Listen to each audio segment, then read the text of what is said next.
Underneath the picturesque Midwest sun, it's time for USL 2 playoff soccer as we get ready to present the Western Conference Finals between Project 510 and the visiting team on the scoreboard, FC Tucson.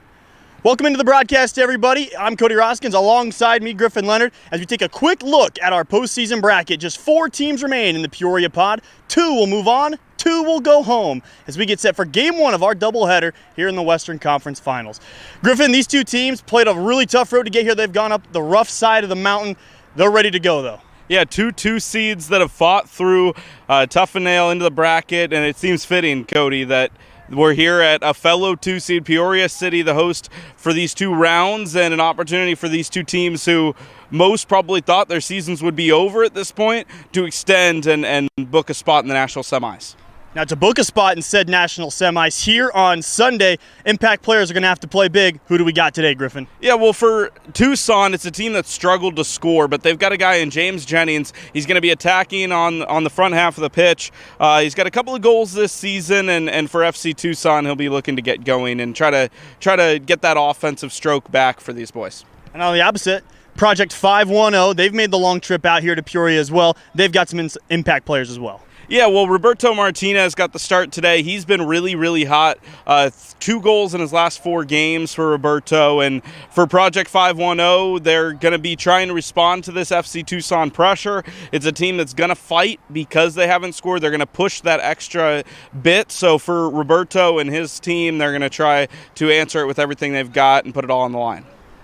We will crown a champion of the Wild Wild West this afternoon as we get set for Project 510 and FC Tucson here in the Western Conference Finals. We're going to step aside for a short break.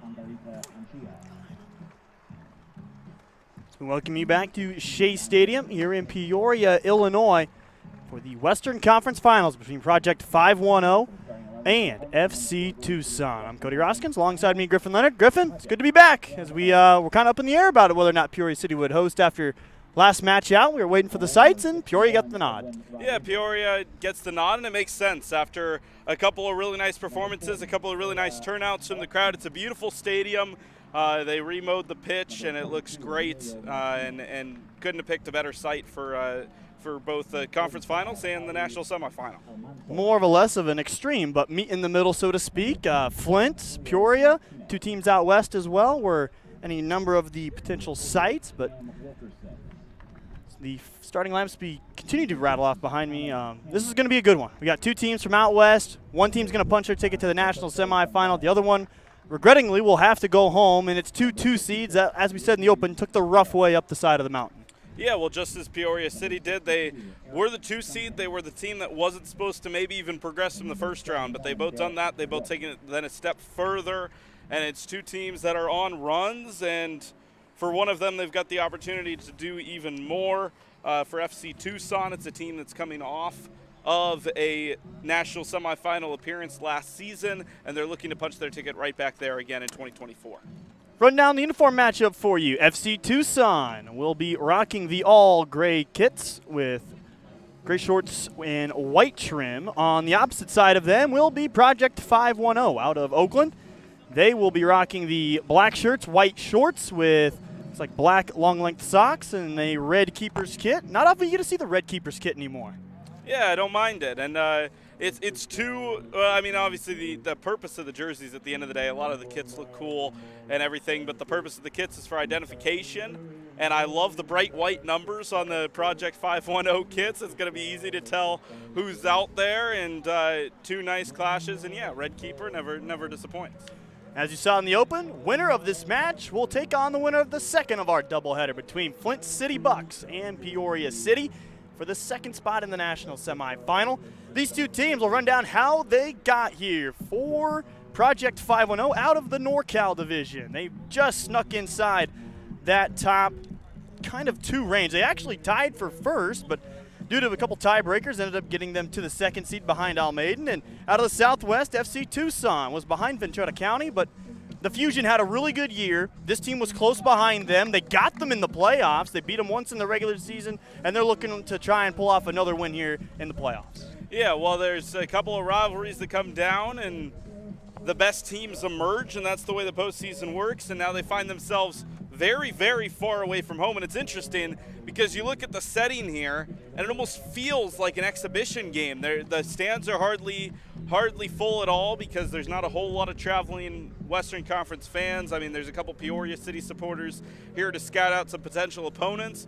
But it almost feels like an exhibition, but it's anything but. And these two teams huddled up right now trying to go over some last-minute game plans. We saw the team photos, and the teams, they're banded together. They have been all season, and it's time for one of them to emerge.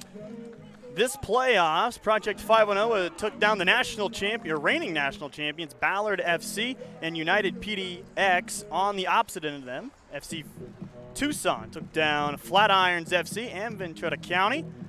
And so these two teams, again, it's only 3 2 seeds left in the entirety, and all 3 of them are right here in Peoria. So the Western Conference and Central Conference showing still a little bit of the crazy side as we are in the Elite 8. And again, the winner will advance to Sunday's National Semifinal, take on either Flint City or Peoria City. It'll be Project 510 in the center circle to get things underway. And it looks like Martinez will have it for 510 as we're underway in Peoria for the Western Conference Finals. Griffin kind of running down these two teams. We touched on their schedules earlier, but what can we kind of anticipate between these two sides today to try and get the match in their favor? Well, as far as Project 510 goes, they've got a lot of goal scorers at the top third of that formation. Derek Rock and Roberto Gonzalez on the wings are really lethal for this Project 510 attack. And if they're going to look to play the long ball, as we've seen them just do again a couple of times early, they'll look to play the long ball. If they can get possession with numbers behind them, then they'll try to push it to the wingers and their striker in the middle, Eric Duncan, and see if they can put one across. Pressure on the ball will be laid off towards the back line, and Thomas Gray will have it now for Tucson. Out of Loyola and Scotland. Well-traveled young man. And we'll go across the near side touch line. This will belong to Project 510.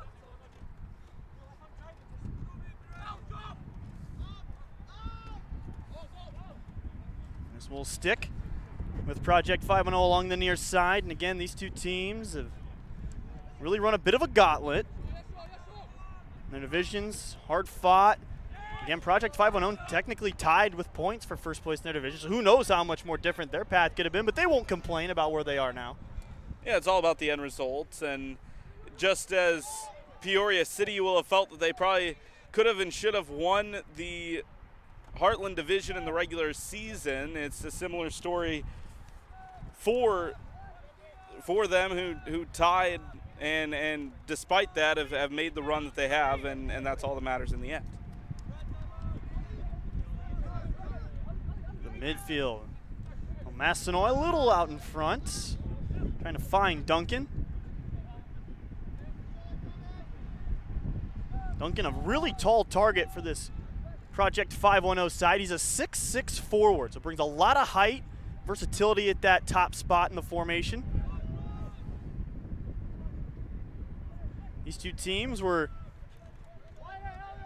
pretty even throughout the majority of the playoffs. Not many goals scored by either offense, but as you get to the playoffs, you play a number of one seeds like these two have, they start to constrict you a little bit. Trying to run their way through the top. Here's Elliot Forrester out of Oklahoma Christian. He's run off the ball and belongs to Project 510.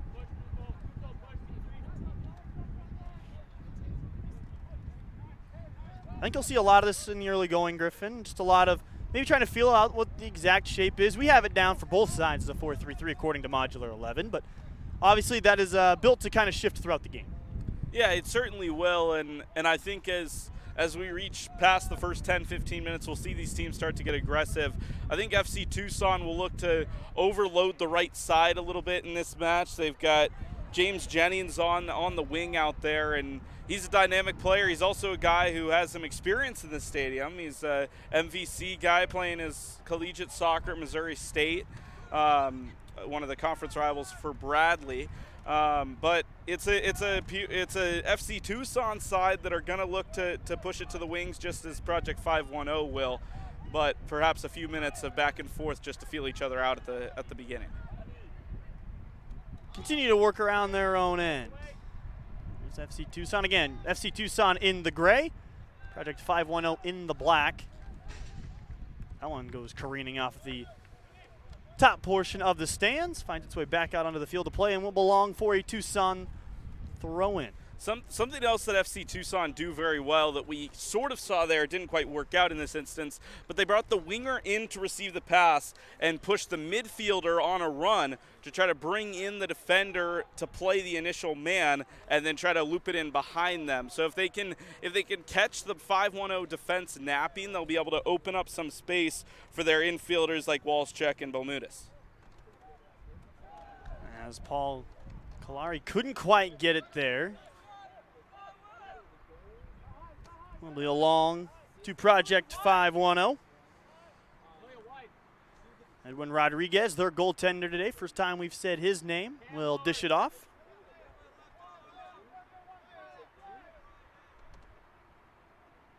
So Rodriguez will have the play when it's all said and done. And not often you see teams build that short out of the back.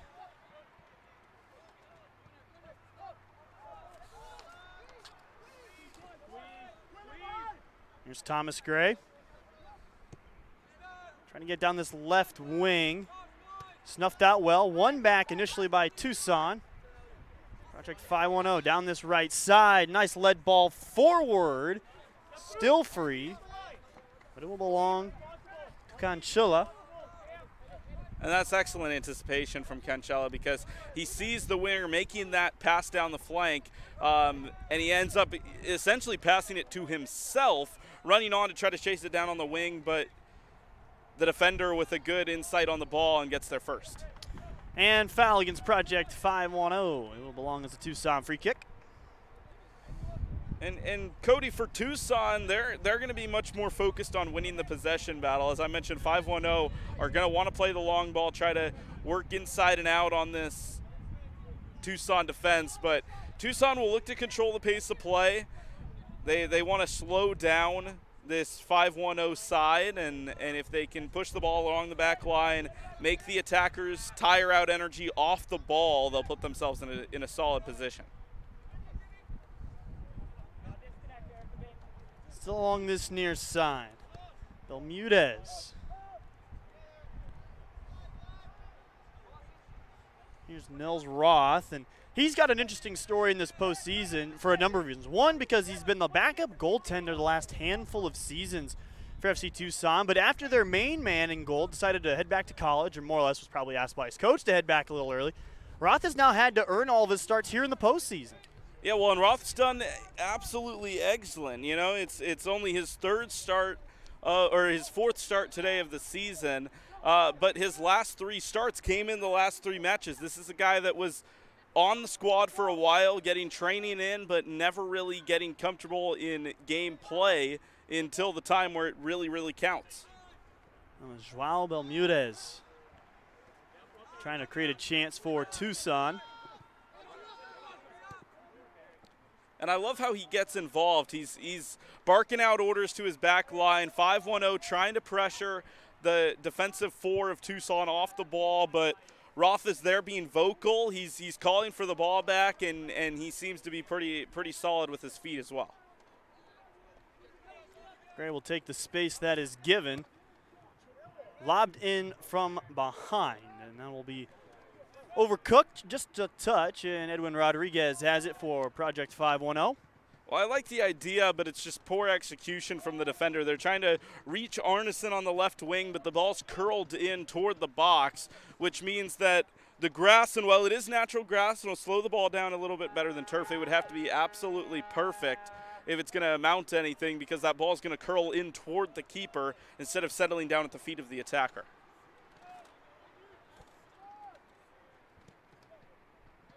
Still early goings in this one. We're in the 9th minute here at Shea Stadium in Peoria, Illinois. This will belong to FC Tucson as these two try to find their footing into Sunday's National Semifinal.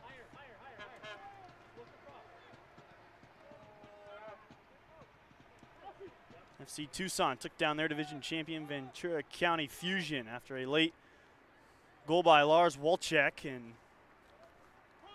he'll be someone again today that is kind of be looked to, man, out of Colorado Springs and Germany. And again, he provided that spark late in the game, and I think the caption was, at least from the USL2 account, one was enough. And that, again, might be the strategy today, or more or less the outcome.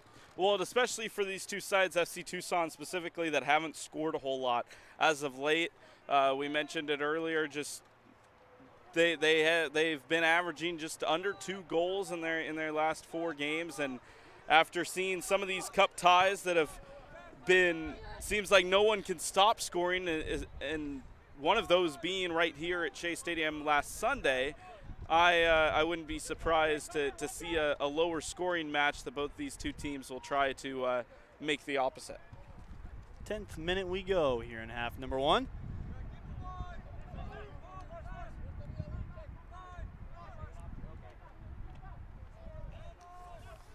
Massenoy lays it off to Rodriguez, and Rodriguez takes a quick hesitation, and without anybody coming up to more or less pressure him, he's happy to take his time. Well, and when you see the high press like this, so much attention is on the attackers who are pressing that first line, but it's also important to make note of the midfielders trying to suffocate those first and second passes as we see the long ball gobbled up by Roth. You have guys like Walczek that are just sitting in the midfield and not only helping with the press with his attackers, but he's containing what would be essentially the outlet passes and making it so Project 510 can't really get anything going. Nice run forward here for Tucson. Bermudez has been active here in the first 11 and change.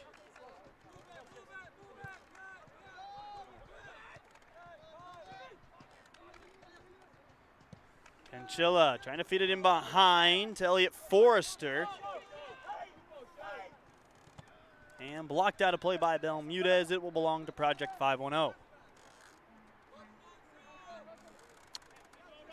It's a beautiful day here in Illinois. Shea Stadium in Peoria, Illinois. It's a little on the warm side, but the breeze has done its best to keep things cool as it can be.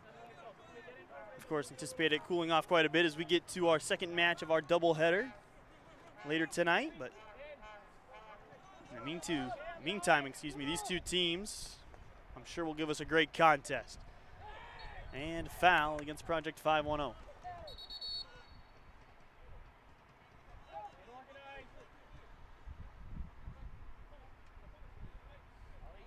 You can hear head coach for FC Tucson, Sebastian Pineda, reminding his team, stay organized. Don't let the ticky-tack stuff get to you. Well, as we mentioned, Tucson are a side that are coming off a big cup run, trying to do it again this year in the USL 2 championships. And Pineda, a first-year head coach, but a good reason for the consistency is he's been around quite a long time. He's been on the staff for this being his 3rd year, 2 years prior as an assistant, becoming the main manager this season and continuing to enforce the standard of success that they find in Tucson. Hard tackle, one back in a dangerous spot for 510, and it will belong as a Project 510 corner. And that's the first time we've really seen 510's press work. We've seen them pushing up a little bit on the defense every once in a while, but that time it was a good challenge, and getting in there was, I believe, Derek Rock, who then won his team the corner, and they have their first real scoring opportunity of this match. Roberto Gonzalez will take the near-sided corner. Plays it short, back to Gonzalez. Carry over, step, right-footed cross. Sails over everything, but it'll be run down by Eric Duncan. Hesitation from a long way out. Now back to Duncan. He chips it inside, batted away and into the side netting. Well done by Roth. Yeah, that's a scary one for the keeper because Roth is anticipating a cross there, and as the ball floats in and curls goalwards, he begins to realize that that one is coming near his frame of the net, has to make this quick parry save to push it away, and then the follow-up from a tight angle just wasn't there for 5-1-0. Joao Bermudez. Nice little flick forward. He's got space for himself and teammates. Plays it out to the left. Whip back inside. Still with Bermudez. And they're going to call a handball. Well, Bermudez getting called for the handball, but you can't take away the play he made just a moment ago in the middle of the field. Some sharp dribbling from the midfielder to push the ball past two defenders and open up a ton of space, nearly getting on the end of a scoring opportunity, but committing the handball violation. So Edwin Rodriguez will send a long one over the top, trying to hunt out Duncan.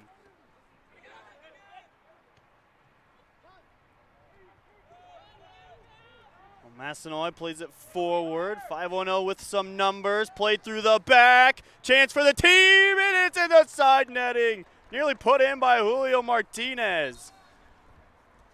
Well, that was an opportunity nearly for 5-1-0. A beautiful slow ball behind the defense to the left winger, and that is Julio Martinez, who has been informed. He's still down on the play. I believe he took some contact after firing away that shot. They will bring the trainer on to check on Julio, but 5-1-0 will certainly hope he stays in the match. He's the guy who's been in form, Cody. 2 goals in his last 3 games, and a really good opportunity to have his third in 4 there. It's a really good run. And he is still down. And training staff comes back over, and Tucson will play on as the officials readied it for play.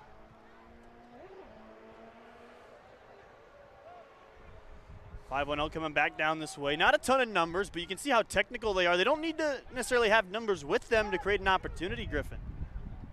This one lobbed over the top, and for a second you thought the Peoria wind, as we're just off Nebraska Avenue here in Peoria, known for its circling winds at times. The flags have been known to adjust pretty frequently. That one could have curled in. Yeah, well, it was certainly an optimistic effort. I figured they were going to go over the top, but I didn't think they would go for a goal. They had a pass on the right wing, I believe. It was James Jennings on the wing there who had snuck in behind the center backs. The defensive line was not straight at that point. The right back was significantly closer to goal, leaving a massive gap for the striker to pull in. Just his midfielder thought best to go for a goal in the situation rather than played over the top for the pass.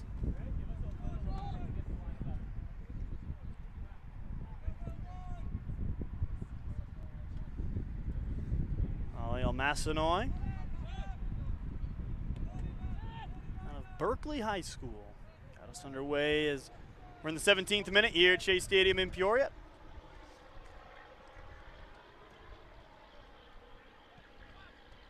Looked around the back line, and neither of these two teams taking too risky of chances early on.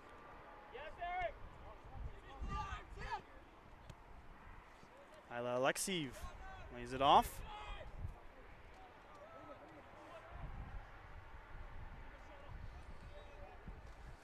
And again, Rodriguez. Well, that's just manning his post. I'll play it down the right-hand side.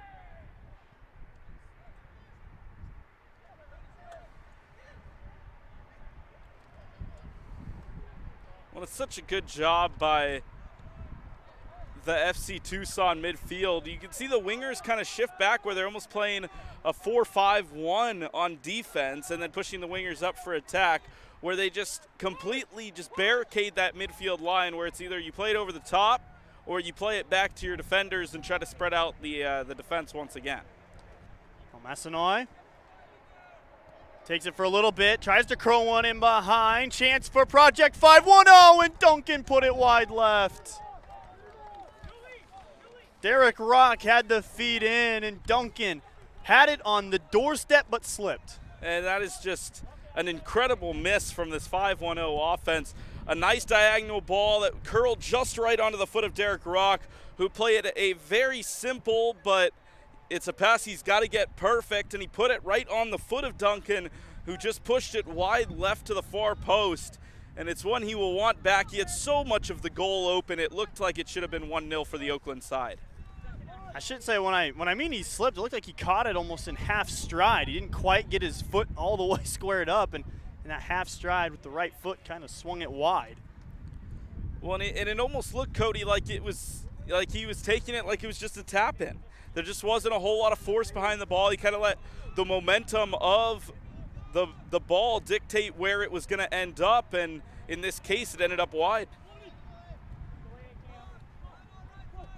Played in the back again. Nicely done, though, by Project 510 to play it without fouling. They were trying to pick out Arneson, but Tucson still with it. They could play it short. Again, Forrester.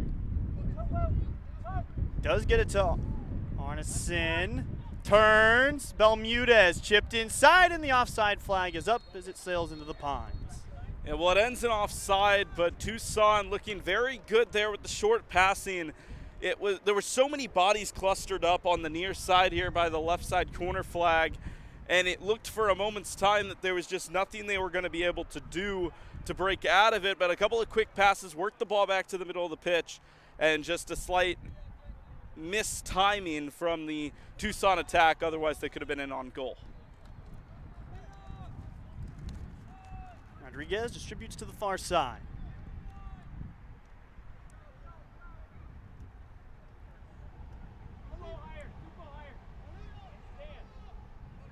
Rodriguez trying to hunt it out over the top.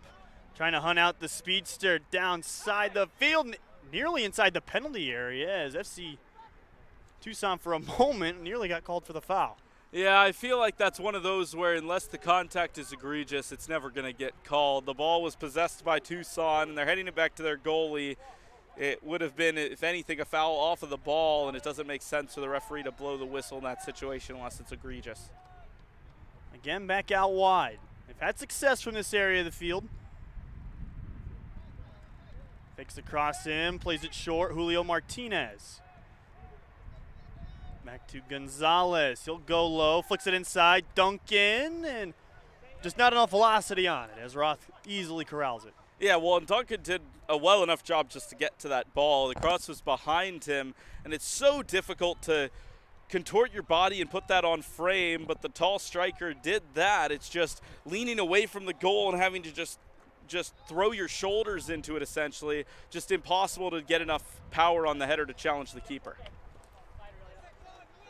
Again, Elliot Forrester, and out of Sydney, Australia. In 39 games and 36 starts for Oklahoma Christian. Oh, and it's a nicely put header. And look for just a moment that Joao Belmudez could have had a chance to run along the side with it.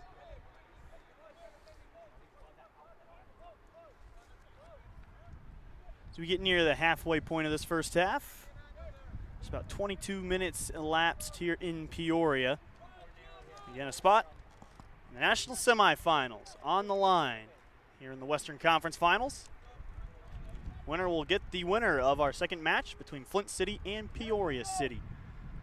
That game coming later tonight after the conclusion of this one. We would give you an exact time, but we've seen with games in this stadium, we could go just the full 90. We could go perhaps all the way to the 115th or a little longer yet. As there's a foul as Joao Belmudez tried to run on and give it a good effort. Yeah, well, it's unlike the majority of the match there as the yellow card comes out. It's been a first 22 and a half minutes of very clean soccer where both teams playing it along, a lot of composure, both sides not giving away the ball in the defensive half of the pitch too often, but that time we see a mistake and then a quick foul, and Tucson with the opportunity to whip it in and have an opportunity. Conchila will have it to himself on this FC Tucson free kick. What little wind there is blowing directly into your screen here, so exactly from the other side bleachers towards us here at the press box.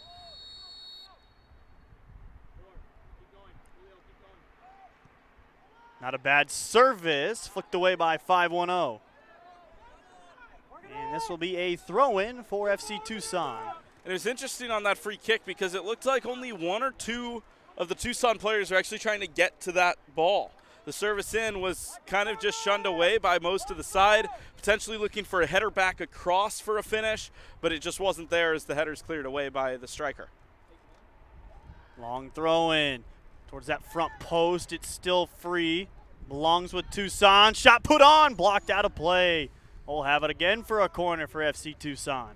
And it's so difficult to find shots on frame when there's so many bodies in the box like that, but I like the idea, just a hard-driven ball toward the far post. I guess we'll never know if it would have found the inside or if it would have just gone wide, but it was hard and it was at the net. Just so many bodies in the box, and one of the 5-1-0 defender is able to poke it away at the last second for the corner.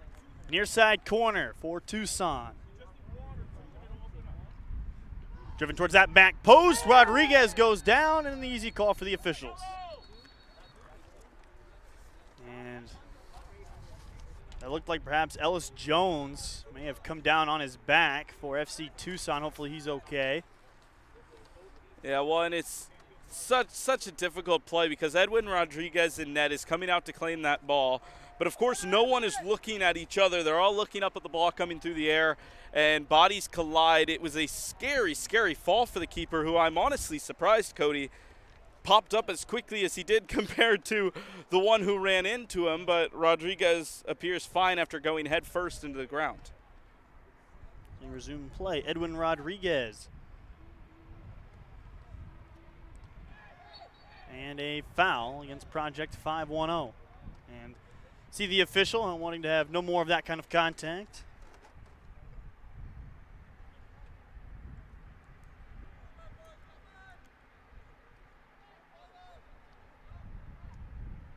Ball through the middle, taken away. Can Eric Duncan run onto this one? Duncan still. Duncan plays it past. Duncan opens it up. No, it's blocked away. What a stop. FC Tucson keeps it level.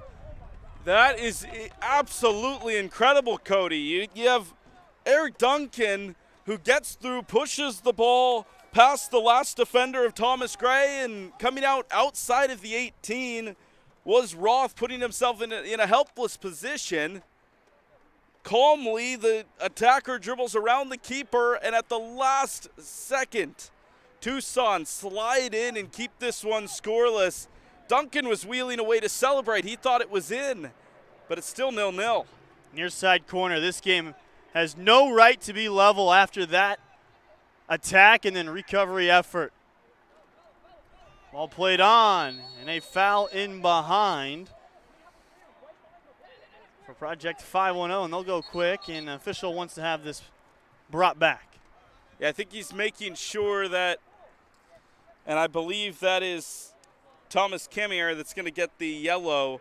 I believe they're just making sure that he knows he was booked, because he was running away from that play as soon as he committed the tactical foul to get back into position as the center back.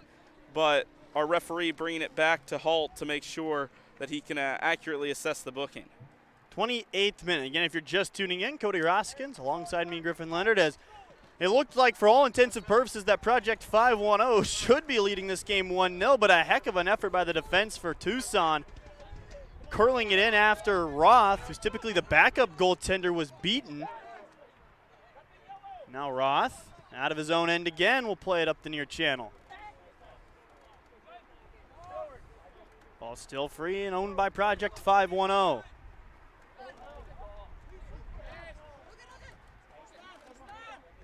Great one-on-one wars going on right now across the near side, and belongs with 5-1-0.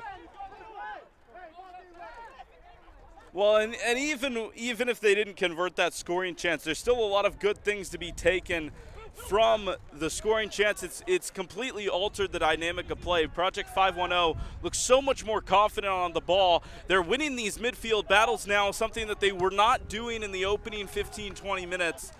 And it's solid signs from the NorCal side as they try to find that first goal that they thought they had, but narrowly evaded them.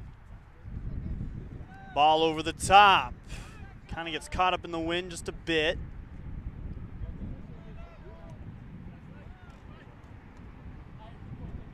And if this game ends up level at the break, Project 510 will have to wonder what could have been going into the locker room and have to find a way to generate another chance. Ball takes a really good bounce for FC Tucson off the header. Bermudez again trying to feed it through the back, and that seems to be a popular choice for these two sides, trying to play those weighted balls kind of through the back line. Well, and it's good anticipation from the center back, but the interesting thing will be how does Tucson respond here, because it looks like, as there's another takeaway, it looks like in the opening minutes they had enough possession to really just push forward slowly, but as we've seen here in the last few minutes, the Oakland side, they've reacted to they've anticipated the pass, Cody, rather than reacting to it, and it's become significantly harder as a result for Tucson to build anything from the midfield.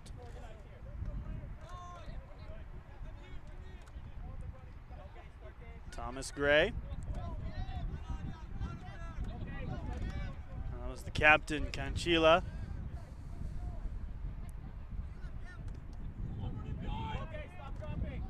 Here, FC Tucson wanting someone to make a run.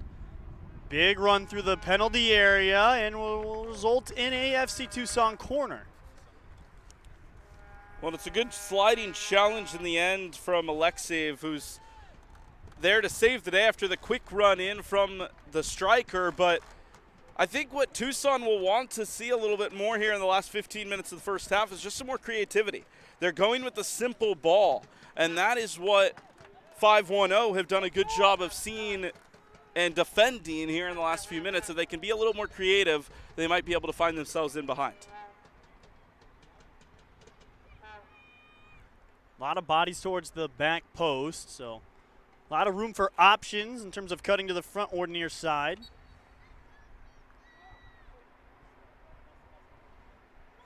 High arcer towards the back post, headed forward, punched away by Rodriguez. And 510 clears it out. Yeah, and I'm not sure they'll give him the save there, as it looked to be a pass across the face that Rodriguez got to, but he dealt with the attack. But Tucson on here again. Body starting to get forward now for Tucson. 4 in the attack, played forward. Bermudez is onside, hesitates back, fires, cross goal, and Rodriguez smacks it out of play.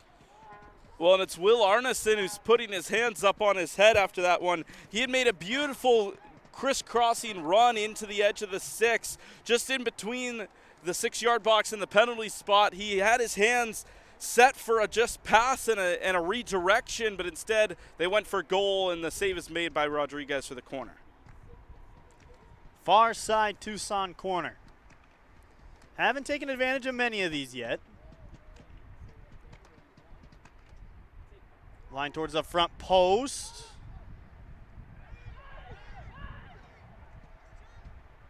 Ball will belong to Project 510. Here's Forrester laying it off to Roth.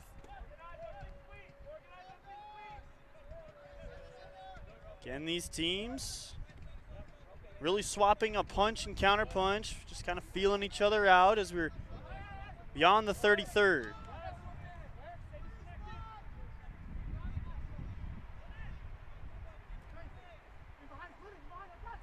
Gray trying to play it in behind, and just too much foot speed along that back line for 510 to really have too much of a threatening chance on it.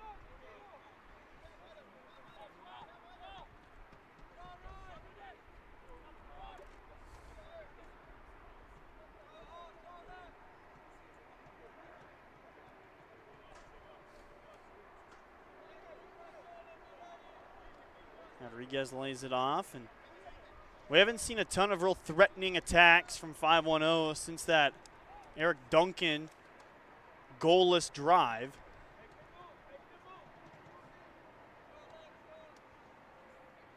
So we have just over 10 minutes till the halftime break. Ollie Massanon. Nice dribble go. Trying to lob it in behind, but Roth is there.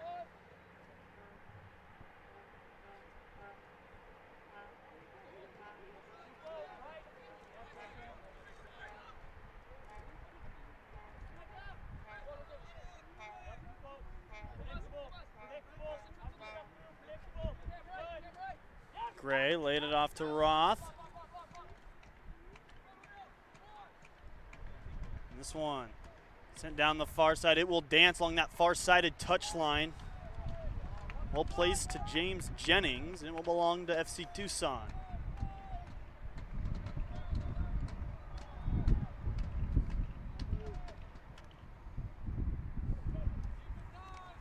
Not a lot separating these two teams here in the first half, Griffin. And as we take a look at the scoreboard in the semi-official stats, 4 shots, 2 saves, 2 corners for Tucson, or excuse me, for Project 510. And for the visitors on the scoreboard, 4 shots, 2 saves, 3 corners. So almost identical between these two.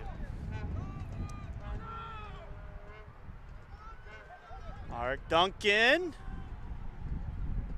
Again, 6'6". He stands as he presents a long stride for that back line to have to deal with.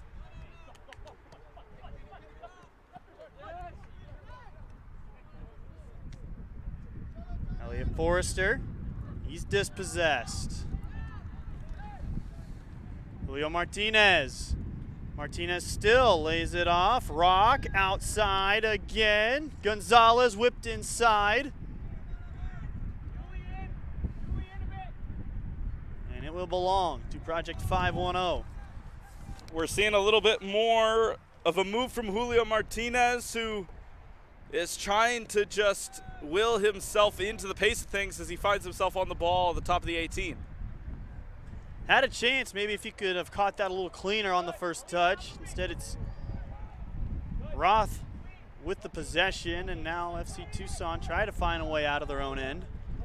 Well, and Martinez is one of the shorter players on the pitch, so it's not like he can get himself involved too much in the 18 as far as the cross goes. So that one filter out of play.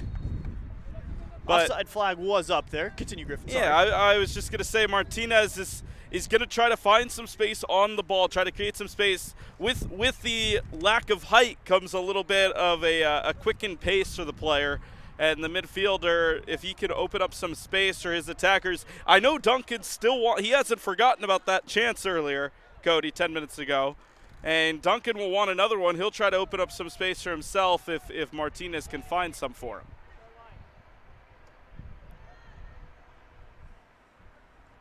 Ball falls to Belmudez.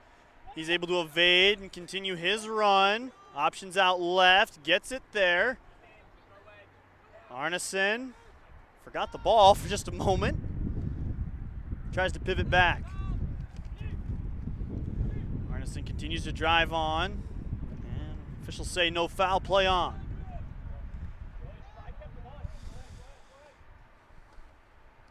Roth takes a one-touch, and looks like the offside flag along the near side was up, but had that not been the case, there was a real chance for Roth. As I was about to say, he's playing an extremely high kind of mark here, north of the 18. Yeah, they're really forcing Project 510 to build their chances away from goal. It's something that's worked out for them for the most part, except for the couple of times and nearly there again where they've been beat over the top. And we just talked about Julio Martinez, his ability to create for himself. That time he made the run, just his teammate wasn't quite in sync with him on the pass until he was in an offside position.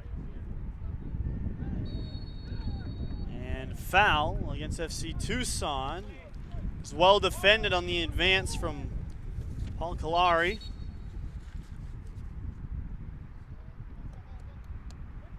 38th minute here in half number 1. Again, these two teams playing in the Western Conference Finals of the USL 2 playoffs. Winner will advance to Sunday to take on either Flint City or Peoria City. That game taking place tonight, about an hour after the conclusion of this one, whenever that comes. Obviously, we have different postseason rules than we do in the regular season. If we remain scoreless after 90 minutes, we'll go to extra time. An extra half-hour period, that is, separated by two 15-minute segments. And if we're still scoreless after that, as you and I know, Griffin, we will go to penalty kicks, as it was famously said here on this field just last Sunday. It was quite a match, wasn't it? I've since Sunday, I've replayed that story to a couple of my friends a couple of times, a couple of soccer fans who are envious that we got to see, and not only see, but commentate on what was one of the wilder soccer games that I've ever been to. Yeah, I've ever seen. Has been a popular phrase thrown around the Peoria media outlets and circuits as the quotes from the players and coaches start to rain in. Wildest game, most memorable game, most intense game, hardest played game I've ever seen is what a lot of players, coaches, and fans have been saying about Peoria City and the Menace match back on Sunday. And we'll have a first half sub for Project 510 as Juan Sanchez checks into the contest.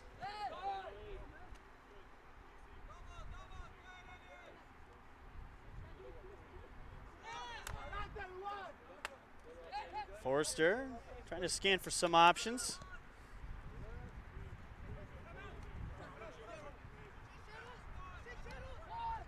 Played inside. Roberto Gonzalez, Duncan inside, Duncan, and we will have a penalty chance. I'm going to say got him with the forearm. So it'll be Eric Duncan against Nils Roth for what could be the match's opening goal. A bit of a slight slant in there. Yeah, I feel like Duncan, and of course you're in the 18, you're looking for contact, but there wasn't a whole lot in it, and I completely understand the cries of frustration for Tucson. There was certainly contact, Cody, and it's probably a foul in the defensive third. But moving in, you can see Duncan, he's going to the ground as he makes that cut. You can tell he's anticipating contact to the lower body, and he gets the call from the referee here, and an opportunity after Duncan didn't score on what looked to be an open goal before a heroic diving effort. Now he's won himself a penalty, and there's a chance for 510 to take the lead here at the end of the first half. Well, we saw penalty stops last Sunday by both the Menace and Peoria City. Do we have another one here today? Ali El-Masanoy will be the penalty taker for Project 510 for the 510 lead. Nils Roth in goal, trying to save this level before the half. Put in, it is 1-0 to Project 510. It'll go down as a 41st minute penalty goal. And Project 510, the NorCal side, has the edge. Well, and it wasn't necessarily the best of penalties from El-Masanoy, but it sent the goalkeeper the wrong way, and at that point it doesn't matter high or low. If the goalkeeper's diving the wrong side, then as long as you find the frame, that's all that it matters. And of course discussions will go back to the foul, but in the end, it's no VAR at this level, obviously. So the penalty's called, the goal's converted, and now it's up to FC Tucson to stop the complaints and just get back into it and try to respond here. So we have it down as a 41st minute goal for Project 510 as FC Tucson will try and answer before the break.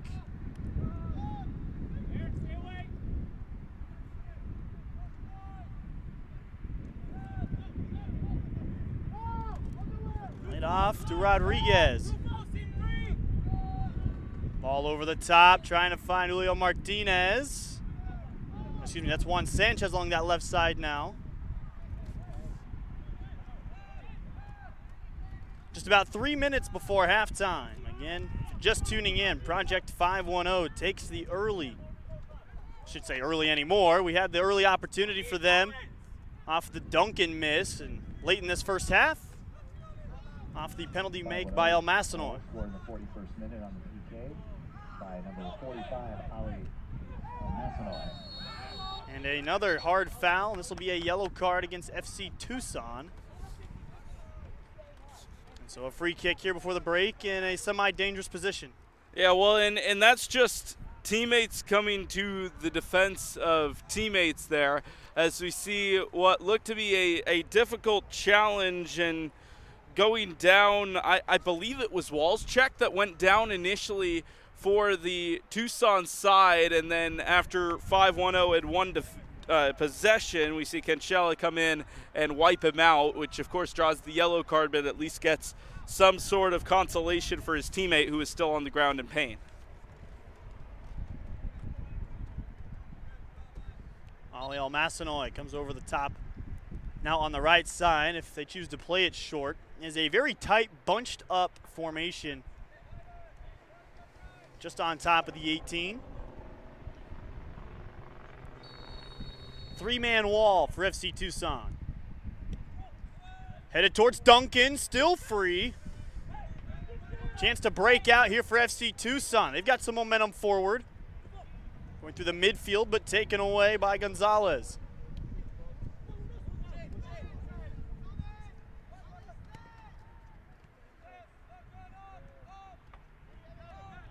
James Jennings trying to get in the mix there. 45th minute here in the first half. Ball stabbed away. It will belong to FC Tucson before the break. A quick throw in. Paul Kalari tries to chip it in, but no one there on a potential rebound. Oh, strong run along this near side for Rock. Lays it off, Gonzalez. Back inside, Eric Duncan, and they will say play on. And I honestly believe, Cody, there was more contact on that one than the penalty that was not there that was given 5 minutes ago. There was quite a bit of significant contact to the ankle of Eric Duncan, unless he timed a dive just right. It looked like he got cleaned out, but the referee not entertaining that one after just awarding a penalty 5 minutes ago. Won't have a ton of stoppage time tacked back on as everybody appears to be ready to go once more as we are elapsed the 45th minute here in the first half. Time officially being kept on the field now.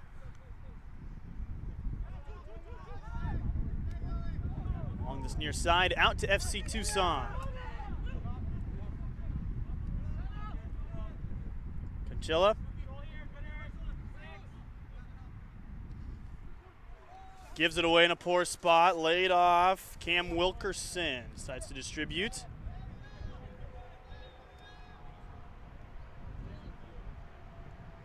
Pierce Project 510 may be okay taking this to the locker room.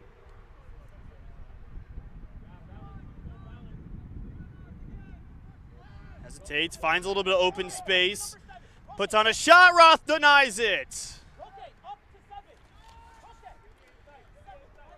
Well, and that's what happens when you give Gonzalez space. I mean, they were pressing on the far wing to try to generate a takeaway in the midfield, but once 510 broke out of the pressure, they had so much daylight, and Gonzalez's shot, a somewhat difficult save by the keeper, who goes down hard to his right side to push it away.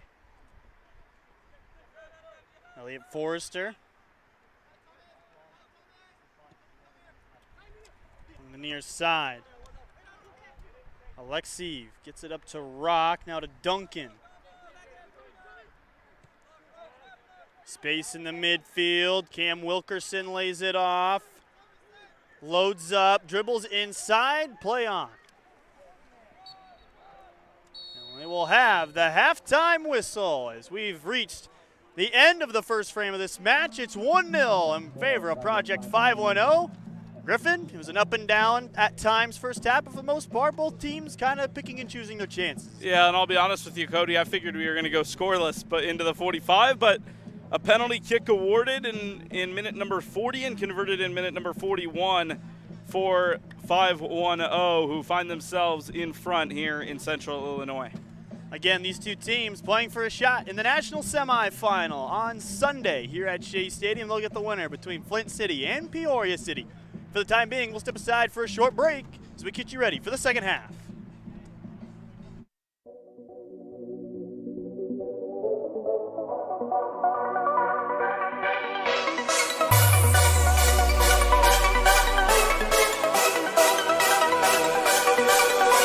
Central Illinois, we're going to overtime.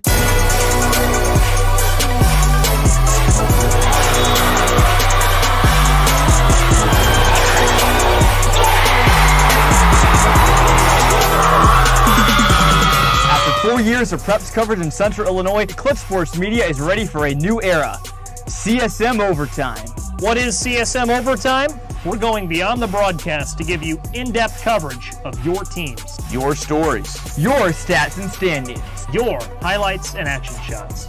With your subscription, you'll get to see news and feature stories from all sports, up-to-date stats from around the area, and thoughtful analysis from our team of experts.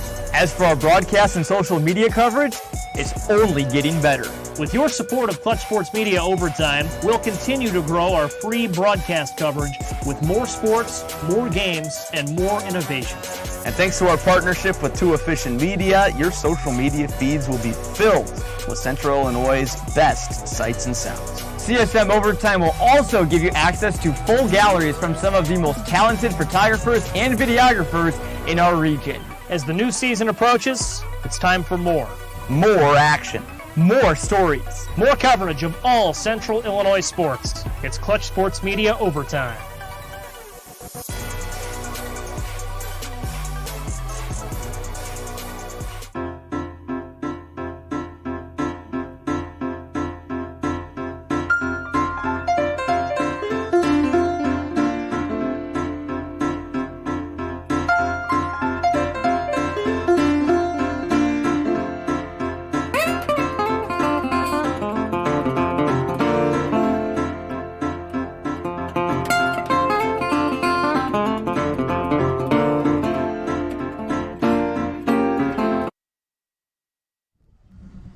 Welcome to our halftime break here at beautiful Shea Stadium in Peoria, Illinois. Griffin Leonard here with Nick Dorn for our halftime report as Project 510 lead 1-0 at the break to FC Tucson. I'd like to thank everyone tuning in from the West Coast as we bring you the Western Conference Final here nowhere near the West Coast, Nick. But despite the lack of maybe traveling support, it's been a really good match as these two teams have fought nail to nail, and the Oakland side find themselves with a small advantage at the break. Yeah, they're both working very hard. Oakland got a great chance, and midway through the first half, 62 had a one-on-one with the goalkeeper. Great save though by Tucson's defender, but later in the half we got a penalty kick, 41st minute. Great goal though. Yeah, well, I mean, it was Eric Duncan generating both of those chances for Project 510, breaking through the forward line, getting in on goal, and they thought it was 1-0. Like I said, he was wheeling away to celebrate, and the bench was reacting. They thought it was in, but it was not, to be cleared off the line by FC Tucson, and you'd think maybe FC Tucson would generate some momentum off of that, but no. It was actually the California side that took all the momentum going forward. FC Tucson struggling to generate opportunities, and in the end they get the penalty kick. But as far as FC Tucson goes, what do you think that they have to do here in the second half to try to generate some more opportunities in the forward third? I think they're still playing a little bit too slow. They are still hanging back a little bit more. Their defense working hard, but they need to push the ball more, create more chances. They need more shots. They have just half the shots that Oakland has. They need more shots, and one will go in. Well, we've got some interesting substitutions on the rise for FC Tucson. I'm sure we'll see Joao Neves, who can come in and make an impact, but we've seen, for the most part, an FC Tucson offense and an attack that's been stifled for the majority of this game. Early on in the first 10 minutes or so, we saw them control the midfield. We saw them work the ball to the wings, not having to rely on the 40, 50-yard over-the-top ball. But in the latter stages of the first half, that is what we saw from the Arizona-based club. and they'll be looking to try to generate a little bit more positive momentum in half number 2. Now, I know you mentioned it a little bit, the goalkeepers trying to make an impact. Nils Roth on FC Tucson and Edwin Rodriguez on Project 501. And those goalkeepers, they've been pretty solid for the majority of this contest. Yeah, Oakland's goalkeeper has had some great saves. He's also been controlling the game a lot. He's been holding the ball. Beginning of the first half, Oakland really held the ball back. But at about the 15th minute, they started pushing more. But the first 15 minutes, it was all him and the defender's game. Yeah, well, both of the goaltenders, you're right, doing a good job of controlling, giving instructions, really being in charge of that back line as you want a good goaltender to do. And they seem confident out there, which is good, especially considering Nils Roth for FC Tucson, who we saw very vocal in the first half. He, as we mentioned during the broadcast, is pretty new to this side, at least as far as actually being in the games. He's been a reserve on the side for 2 or 3 seasons. But with their starting goalkeeper leaving the season just a few weeks before the playoffs, Roth has come in and been superb throughout the playoffs and trying to get them over the line into the National Semifinals. But for both of these teams, a lot of exciting talent. Project 510, for example, an Oakland Roots affiliate, the Oakland Roots in the UCL Championship out of the North Bay. And FC Tucson, they have a lot of talent as well. One of their defenders, Ellis Jones, in the central defense. He started his career in England. He's an Englishman playing for Port Vale, who currently sits in the EFL League 2. And it's great to see at this level. A lot of talent. The playoffs an opportunity on maybe a little bit of a larger scale to make an impression, to try to build their young careers. Lots of young guys, but they're all very talented, lots of college people from the States, very athletic, very talented, and I'm happy to see that people from international countries are coming, playing in America. It's good for the sport. Yeah, the game of soccer is certainly growing, and certainly we're big fans of that here in Peoria, Illinois. Just about 8 minutes to go until we kick off the second half. As both of these sides trying to prepare and get ready for the next 45. These are 2 second-place teams in the regular season that were not expected to maybe make as much of a run as they were, but the same could be said about Peoria City in our next match. Let's talk quickly about that. Peoria City taking on the Flint City Bucks in our second semifinal. That game set for approximately 7:30. Not sure if that'll get moved up or down depending on how long this match goes. But for Peoria City, first postseason victory just 1 week ago today. Then one of the greatest matches, the greatest match in club history, one of the best matches of the USL League 2 season on Sunday. Where do they go from here as far as trying to move on and play one of these teams in the national semifinals? Both teams playing in the next game had very, very crazy games in their last game. Flint went down to 9 men. They still came out on top, but even Peoria went down in men, still came out with a crazy win in PKs. They just you gotta be sound, you gotta be together. It's really just it's any man's game, but I mean, you just gotta keep working hard, keep pushing the ball, get as many chances as you can get. Yeah, the Flint City Bucks, one of USL League 2's best. You're right, 9 men, and how often do you see not only a team concede 2 red cards, but then despite that, find a goal at the death, and they advance to play Peoria City. That game will start here just in a few hours. You can find that right here on Sports Engine, right under the Peoria City tab, and we look forward to bringing you the coverage for that game as well as the conclusion of this one. We have just about 6 minutes to go. We're going to send it to a break here in Peoria. When we get back, we'll have second half coverage from the campus of Bradley University at Shea Stadium. It's Project 510 and FC Tucson in the USL League 2 Western Conference Final.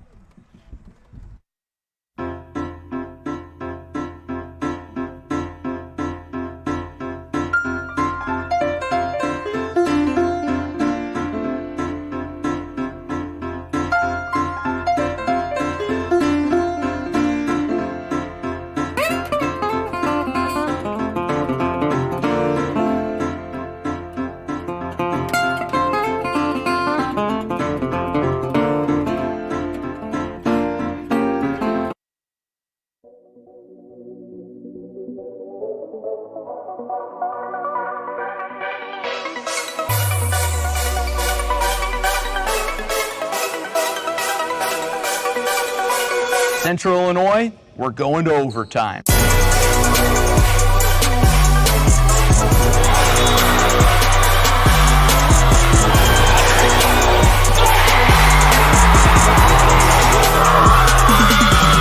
After 4 years of preps coverage in Central Illinois, Clutch Sports Media is ready for a new era. CSM Overtime. What is CSM Overtime? We're going beyond the broadcast to give you in-depth coverage of your teams, Your stories. Your stats and standings. your highlights and action shots. With your subscription, you'll get to see news and feature stories from all sports, up-to-date stats from around the area, and thoughtful analysis from our team of experts.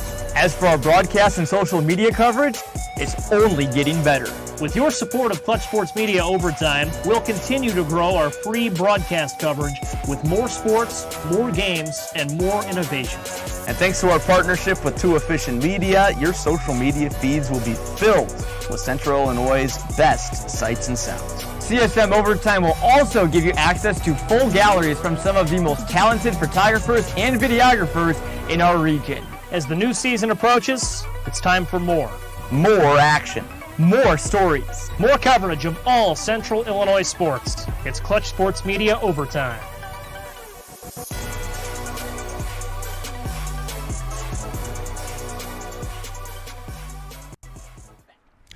Welcome back to Shea Stadium here in Peoria, Illinois. It's Project 510 out in front, 1-0 against FC Tucson here in the Western Conference Finals. I'm Cody Roskins. Alongside me, Griffin Leonard. Griffin, it was an action-packed first half. These two teams, though, as we touched on, have a heck of a story to this point in their seasons. They're two of the chaos-causing two seeds, so to speak. But for Project 510, it's been a unique trip. Yeah, when for Project 510, they've had a unique trip just to get here today. But over the course of the season, it's been a really solid season for the boys who have really defied expectations. It's a team that is relatively new to the USL as a whole, and their first real cup run, and making it all the way to the third round, an opportunity to make it to the National Semifinal if they can see out these final 45 minutes. It's been an impressive win streak for them. 8 games now that they've won. Their last loss coming on June the 26th, and just the second postseason berth, but they're making it worthwhile. They're making it a good one and an opportunity to extend it even further. Absolutely. Now for the other side, FC Tucson, this is their 7th berth in the USL 2/PDL, so this is their 5th conference finals appearance in total.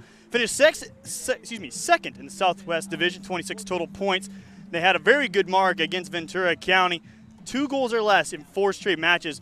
Another note for them, they finished outside the playoffs by a point last season. So now this team going on a run all the way to the Western Conference Finals has to be a very special moment for this club. Yeah, they're looking to go on a run and continue to create it, just missing out a season ago. And for Tucson, it's a team with a lot more experience than 5-1-0 in the scape of USL, but it's a team that has something to prove, and they have a deficit to overcome here in half number 2. Well, they scored a late one in their last playoff match to take the win.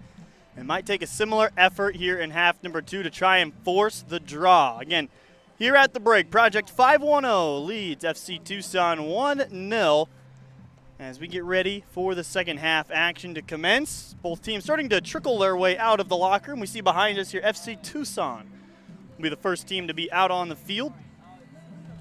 And again, just beautiful day here in Peoria for some playoff soccer. We're anticipating a very large crowd tonight for the Peoria City and Flint City Bucks match. Peoria City, one of the best teams in the USL2 in terms of attendance. They brought in over 2,000 for a couple exhibitions this season against Chivas. Obviously, huge Chivas contingency between Chicago, Peoria, St. Louis, making the trip here to see that team in action. But they averaged just north over 1,100 fans for a home game, and so that home crowd looking to cheer on their Carp and do a national semifinal tonight. Yeah, I expect to see a pretty raucous crowd here tonight, and it's a soccer community that maybe you wouldn't think of when you first think of Central United States soccer hubs, but the city of Peoria loves the Carp, and they're going to show out tonight and try to will these these Peoria City men into yet another cup tie against the winner of this matchup. But Flint City, quite the formidable opponent, and they will look to stop the hopes and dreams of the home side tonight. So we get ready to go for half number 2. FC Tucson has made their way back out onto the field. No halftime adjustments yet.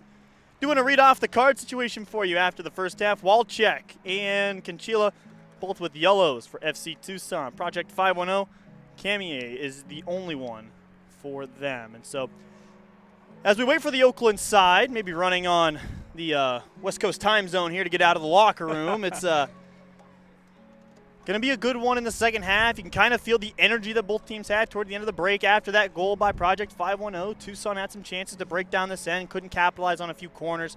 Ultimately, their big hiccup in the first half. Yeah, well, they really just struggled at the back half of the first, and they'll be looking to overturn that momentum as we get going early in the second. It's going to be a very important 10-15 minutes out of the get-go, because if 510 can come out with the same momentum, try to generate a chance, and if they can steal a second on this Tucson side, it's going to be uphill sledding the rest of the way. And if Tucson, on the other hand, can punch them in the mouth right out of the break and find that equalizer, then it truly is anybody's match after that. Project 510 has made their way back out. We keep saying how nice of a day it is. We should note it is a very warm one at times here in Peoria. As soon as that wind dies down, we are on the tar and shingle roof press box here at Shea Stadium, so we're catching a little bit of the breeze, but staying cool when we can. The team's down on the field, though, absorbing all that heat in. It is a natural grass surface here at Shea Stadium, which helps because it's not an artificial turf where all the black tire pellets or the artificial synthetic grass really kind of soak up the heat. Yeah, and the pitch is going to stay in some decent condition because of this. It took quite a bit of rain on Sunday, but they did some work on it during the week. A couple patches you could see here and there that are maybe a little worse for wear, but that's always going to happen with natural grass. But the pitch looks good. The teams look refreshed and rehydrated. So are we, I might add, and we get ready to go for half number 2. Again, movement and attack directions here in half number 2. FC Tucson will work left to right. Project 510 will work right to left. Project 510 in the black uniforms, white shorts. FC Tucson in the all grays with white trim.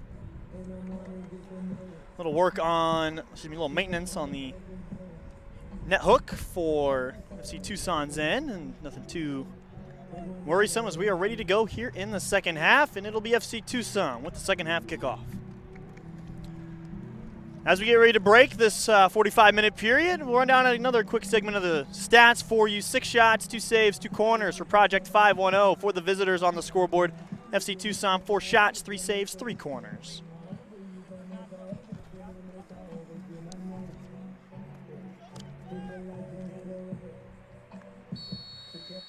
So we get ready to go here in half number 2.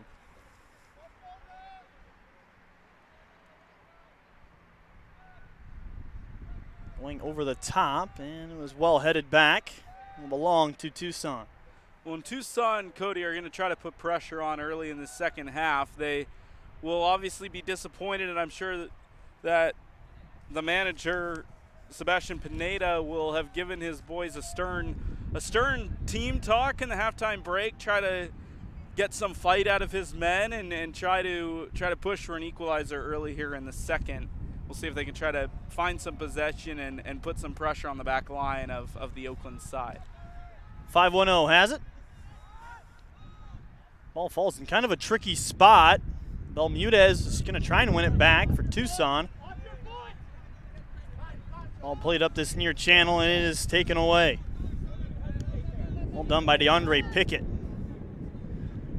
I was talking to some of the members and coaching staffs for the game and some of the people working with FC Tucson, and talking about DeAndre Pickett, described as an anchor along that back line. He was a sophomore All-American in junior college. And one thing I really kind of noted, and it's unique, is, you know, a lot of times, at least in the United States, and you see a distinct international kind of slant for, you know, favorite athletes. But favorite athlete for DeAndre Pickett?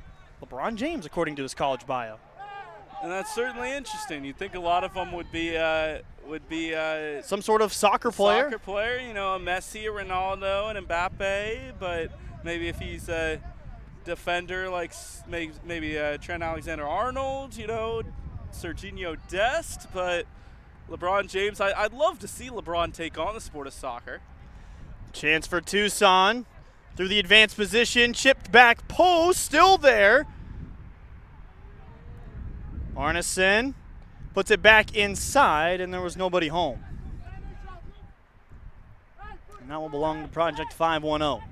Well, and that was a really good opportunity. They had Arneson one-on-one with the final defender in the middle of the box, chip ball back post, but just over the head of Arneson, who was moving to the back post, just couldn't quite get to the ball and hit it first time. Line back inside, kicked out. It never got to Rodriguez because the back line was quick enough, but FC Tucson asking some questions here early second half.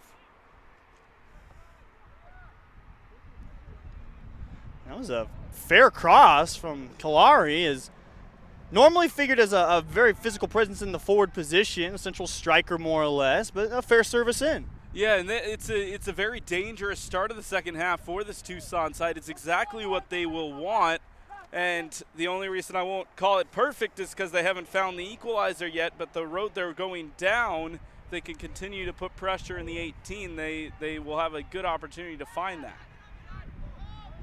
Roberto Gonzalez switches play to the near side. Dribbling in, can Project 510 open it up again? Roth, it looked like it was going wide, but felt like he needed to make the effort on it. Yeah, well, and 510's opportunities early in the second half are going to come from the counterattack, as we just saw. They get the ball out wide to the left side for Roberto Gonzalez, who puts a move on his defender and gets the ball to his left foot, although the problem there being it's an incredibly tight angle. He pushed it well wide, but getting the benefit of the unnecessary save from Roth.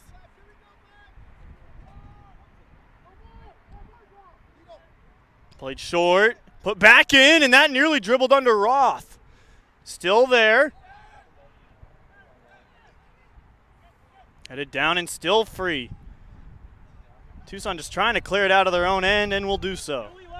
Very, very scary there for Tucson, because Roth is standing there in the middle of the goal ready for the cross. The ball gets played short, and he doesn't make the necessary adjustment to guard his near post, and they nearly bent it in there for a second. And Duncan tried to make the slanting run in. Instead, it was taken in by Roth.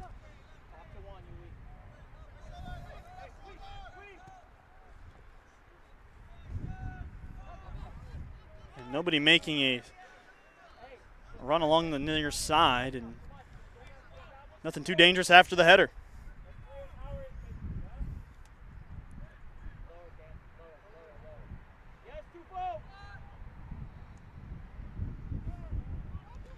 Roberto Gonzalez. A lot of speed forward. Chips it ahead to Duncan, and will be a goal kick. Well, the pass in the end wasn't there, but it was such a low effort move by 510 to build from the back, and it worked to perfection. You have Rodriguez just sitting there as a foul will come in, and the ball will go back to the Californians, but the ball's Rodriguez just sitting there on the top of the 18, just letting the Tucson defense come closer and closer and closer, and then just lobs it over the top to the attacking midfielder, who's wide open and just couldn't play that pass into the attacker. Well, if there's anything we know about this point in the playoffs, there are no bad teams left, right? And it's hard to be a bad team and qualify for this postseason tournament, as these two teams have found their way all the way to the Western Conference Finals, and will try and punch their ticket to the National Semifinal this Sunday here at Shea Stadium. And it's moves like that maybe you connect on one or two, that'll get you there. Tactically, Griffin, how does this kind of change the second half for FC Tucson? Obviously, still plenty of time to find the equalizer, but unlike our prior game, one with Peoria City and Des Moines, but also Des Moines and Bavaria, and that didn't have goals till very late in the game to where they had to kind of abandon any hope of defending. What's kind of the mentality shift here? Well, this is definitely a different game, despite the similar feel from Bavaria and Des Moines. That game was very, very back and forth as far as momentum went in the second half. So far in the second half, we've seen 510 get a few opportunities, but they've come off of the counterattack. Tucson are going to try to control possession. You could see just a moment ago they were building around the back, but their back line was at the midfield stripe. They're trying to get bodies forward. Obviously, that leaves them exposed should they give the ball away, which we saw just a couple moments ago for Project 510 nearly having a chance. But over the long run, if Tucson can control the ball, which, as you mentioned just a minute ago, there's no bad teams. They're certainly capable of doing that. If they can continue to control momentum and get bodies down the pitch, then they're going to be able to put some shots on target eventually. Ball finds its way out of play to Project 510 along this near side. And if you're watching in Oakland, I'm sure you have a smile across your face right now as it's a 1-0 lead, as this will belong to Project 510. And this has been a team that's kind of battled the ups and downs all year. They had to deal with a tough tiebreaker to give them a 2 seed, but Tucson trying to play it in from behind. Walczak scored the game winner last time out. Belmudez. Conchila. Now to Thomas. Thomas Gray puts it forward and was overcooked. Oh, and they had Eric Duncan. If they wanted to build quickly, he was running. He was one-on-one, but they didn't play the pass, and then they've got to move from midfield. Ball turned back into the midfield. The goal scorer, El Masanoy. Able to push the tempo, now back out wide. Project 510, back post, and just either the shot was too wide or the pass was too early, one of the two. Well, and it's so scary as a goaltender. Roth is helpless to just watch that ball scream across the face of a 6-yard box. But Project 510, they had a couple bodies deep. They had Roberto Gonzalez and then Juan Sanchez, the 17-year-old who entered the game for Project 510 right before the break. And they were just a couple of strides short of tapping that one in for the second. And a foul against Project 510. We'll give it back to FC Tucson. Again, they try and find themselves an equalizer here in half number 2 to keep their season alive. Like we said, still plenty of time to find one. And on the topic of the 17-year-old, Juan Sanchez is a guy who I was honestly surprised not to see start today. He brings so much dangerousness from the top wing, and they will call a foul against FC Tucson. I'm not necessarily in agreement with that one. It looked like the ball was played in well. The more physical player won the inside position. Griffin, unless you see it differently, I thought that was, at the minimum, a play on. Yeah, there's a lot of times where the referees will bail out the defender if they get beat with a lot of contact. That time, I agree with you. I think the whistle's got to stay in the pocket. There's not a reason for a foul to be called when that ball is played over to the right wing, and it's just two guys going shoulder to shoulder challenging for the ball. Well, especially, I mean, if that's necessarily what the par for the course for a foul is going to be, then there probably shouldn't have been a penalty in the first half. It's been a well-officiated game to this point. There's only been 1 or 2 question marks, and one of those was the penalty, which will open up some questions. That one's blocked out for a corner. Well, and that's once again Juan Sanchez making things happen on the left wing. He plays a nice little ball to Roberto Gonzalez, who was overlapping him behind. And Gonzalez just kind of slipped trying to deliver that left-footed service in. But he had bodies in the box. But it's just another example. I was talking before the chance with the foul down on the other side. Sanchez, he's got 4 goals, and he's played in 16 matches, now 17. Just not getting the start today for Oakland. Line towards the front of the 6, free, Duncan.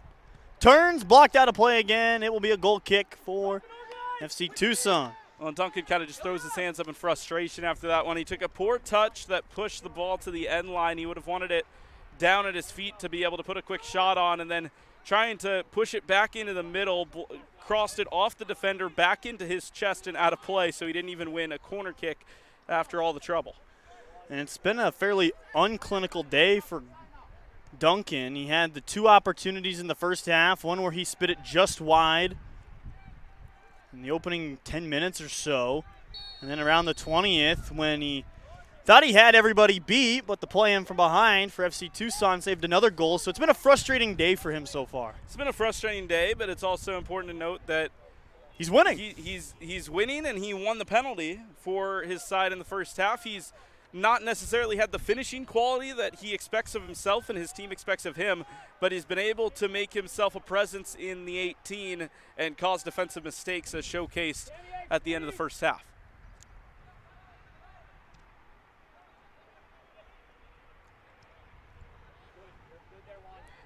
Ellis Jones, the man who made the spectacular sliding play to save a Project 510 goal in the first half that we were just referencing.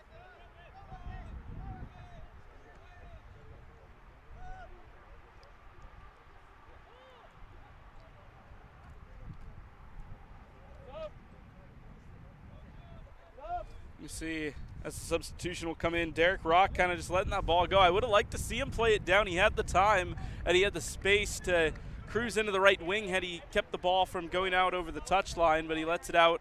An attacking throw possibility for Project 510. We haven't seen them necessarily employ the long throw-in like we'll see tonight with Peoria City, but they have two bodies in the 18, or at least right around the 18, and a chance to try to find a second goal, as they have been able to find a little bit more momentum than I think we anticipated them having early in the second half. It was 3 or 4 minutes of Tucson really going at them hard and aggressive, and since then it's been pretty even. 2 subs for Project 510. We'll give you those in just a second as this one's headed out. It'll be number 39, Javier Baldolivera, and number 64, Samuel Huesa. For Project 510 into the match. Yes, Eric, you. One hold. Roth comes to the near side and overshoots the distribution. Quick throw in, 510. I'm going to say that will belong to FC Tucson after all. I was going to say, I initially thought that although the header was close, I don't think they got it. Direct touch off of it. So we will have some subs check. Jonah Kawamura check into the match for Tucson. Man out of UC San Diego and Honolulu, Hawaii. Making his first appearance in this one. And Kawamura is going to add some very well-needed energy into this midfield. He's going to come in for Lars Walczak, who, after calling his name for a few times early on, he hasn't been as much of a presence in the middle third of this match, and now a chance for the substitute to fill that hole and kind of try to guide Tucson back into things here. Cam Wilkerson lays it off.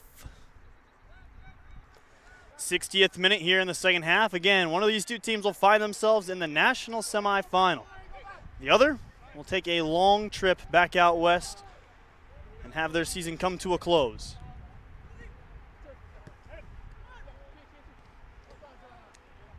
Kawamura. Still nice 1-2 touch passing, but they run out of real estate, so to speak. This will belong to 510. Cam Wilkerson gives it to the substitute, Vera.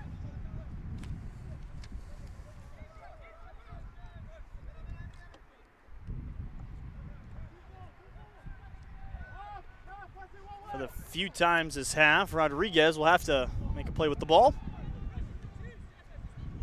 Ball over the top. Juan Sanchez nearest there for 510.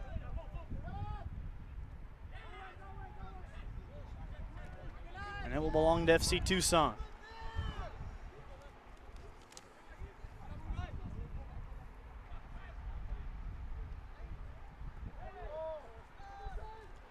Tucson trying to find a moment to break out. Smashed out of play. Will stick, though, with Tucson. That ball ended up all the way over to the locker rooms, which is on a completely different building and property of the stadium. We'll have a booking on 510. We'll go to Emilio Martinez. Little gamesmanship there. Take the yellow at the cost of saving a potential quick move forward. Well, and especially with Tucson, as of the last 10 minutes or so, struggling to generate opportunities, you don't want to give them that momentum boost. You'd rather take your chances with the long free kick, which so far in this match we haven't seen a really quality chance come off of a corner or free kick for the most part today. So I think if you're 5-1-0, you're happy to let them take this from the right side. Canchilla curls it back post. Headed down. Free for Tucson. Still loose. We're level in Peoria. It's never Tucson too late as we are tied 1-1. Big moment here in half number 2, Griffin, as FC Tucson will not be going away quietly after all. Well, and I guess my words there kind of coming back to haunt Project 510 there. The free kicks curled in. It wasn't necessarily the cleanest of headers initially, but it was good service into a dangerous area. The ball's headed down, and then just a scrum in the front part of the 6 where it's just a matter of time before somebody gets the boot on it. And Tucson, the guys in gray with the tap in to even the score at 1. From that distance, there's nothing Rodriguez could do, and he sees this game get equalized completely, I might add, against the run of play. 1-1. So might we have another game go the distance? Project 510 has definitely had some venomous chances in the second half, not to the frequency to that of Tucson. They've come out hungry here in the second half, and it took them all of, roughly call it 18 minutes to try and find that equalizer.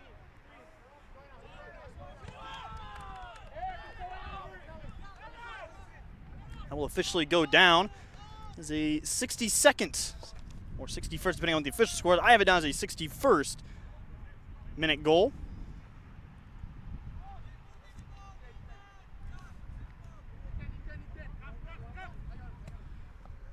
Ball chipped in over the top, and Edwin Rodriguez is there.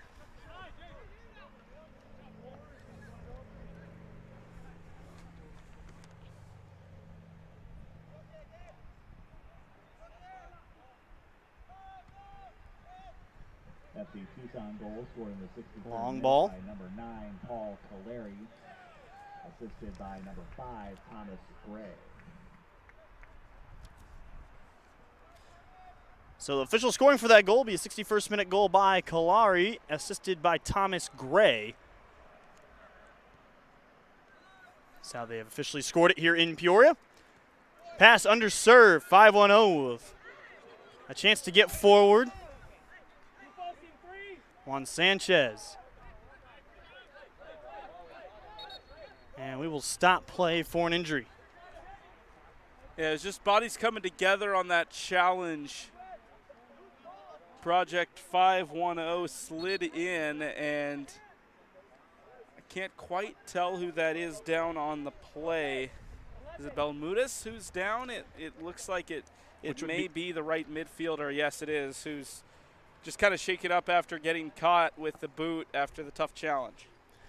And he has been everywhere in this match, so hopefully he's good enough to get moving. It looks like he is. Just needing a little help up from the Bradley Athletics training staff, and I stand corrected. He's got a considerable hobble, so hopefully he is okay when this is all said and done. No substitute ready to check in yet for Tucson. And this time will be added back on to the match for those either new to the sport or new to the postseason rules. And nothing really changes outside of the substitution rules from the college game to here in the USL 2.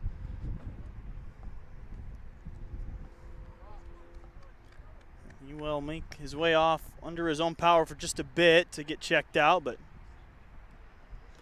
we go 67th minute here in Peoria. It's 1-1 in the Western Conference Final.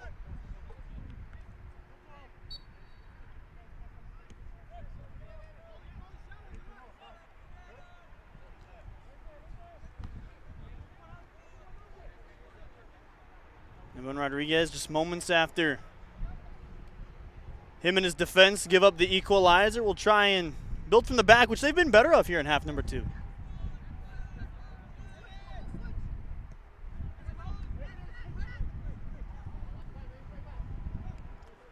Cam Wilkerson.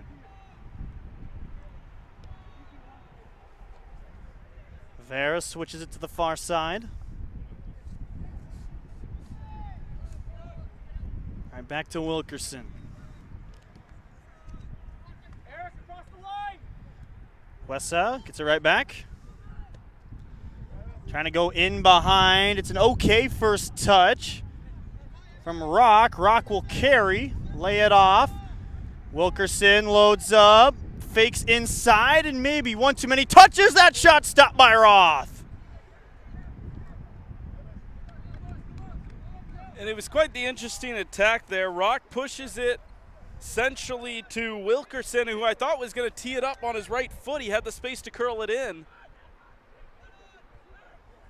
But for Wilkerson, he instead tried to dribble around the defender, ended up kind of losing the ball right to his teammate, who fired in the shot on the top of the 18, and it was saved away as it was shot at the middle of the net. And there will be a yellow handed out on that tackle. As Arneson was tripped up, looked like almost falling in slow motion, right? He was just trying to find his balance, couldn't quite get it after about the 6th or 7th step, so just admit defeat and go down. But there will be a booking on the play.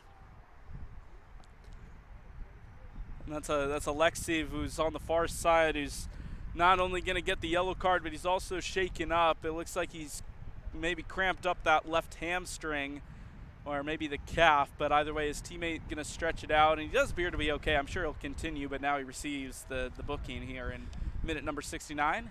Comes the 3rd yellow card for Project 510.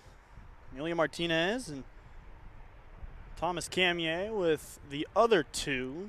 FC Tucson has just the 2 from Walczek, who's been subbed off, and Canchila, who's the team captain and still on the field. Trying to find a chip forward. Here's Tucson offsides. As that was a near brace. The man wearing 9, and Paul Kalari nearly found it 2-1. Well, and there were appeals to the linesman for it to I mean, obviously it's not going to get overturned, but it was interesting because it appeared initially that the left back was keeping on the attackers. The attacker on the end of that had certainly been offside as far as behind the center back who was man marking him, but I believe there was at least an appeal for him to still be on due to the man on the near side.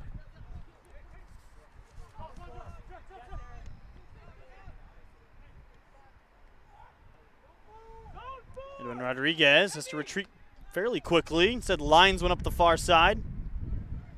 Taken in by Roberto Gonzalez. Plays it up to Eric Duncan. Haven't had a chance to call his name much in the second half. Flicked it forward to Juan Sanchez. As we near the end of the 70th minute here at Shea Stadium. Yeah, and some signs of life from Eric Duncan in the front 3 of this Project 510 offensive attack, but it's just a tough ball into Sanchez. He's trying to bring it down on his chest, but there's defenders converging. Just not enough time to get it at his feet. Your impact player today for FC Tucson, James Jennings, now moving up as a second striker for FC Tucson and trying to apply a little, not necessarily token pressure, but a little bluff pressure here and there. Well, and I certainly don't mind it because we've seen Project 510 struggling a little bit in the last few minutes to build from the back. We saw a bad ball back to the keeper, Rodriguez. He had to chase it down and play a rash ball out of the box. But if they can put on a little bit of pressure, try to make the side uncomfortable, there's no reason why they couldn't grab a go-ahead just about 10 minutes after the equalizer.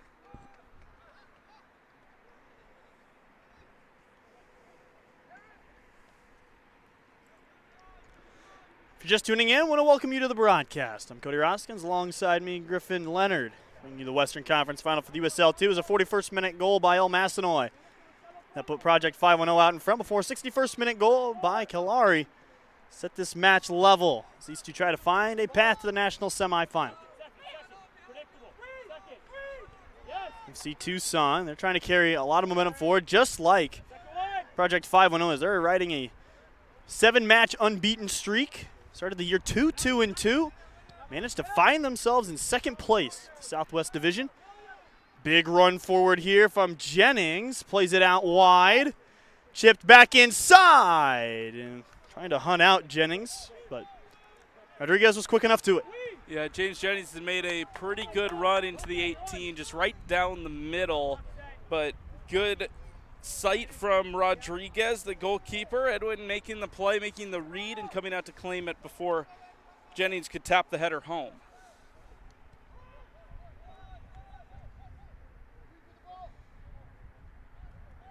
Little bait and switch, trying to get this attack moving forward, and the easy offside call. And they actually brought the left back all the way forward, and for a steer on that play, they were trying to wrap him around that overlapping run that you mentioned, and he got in on net just a stride ahead of the defender, and it caused the linesman's flag to go up.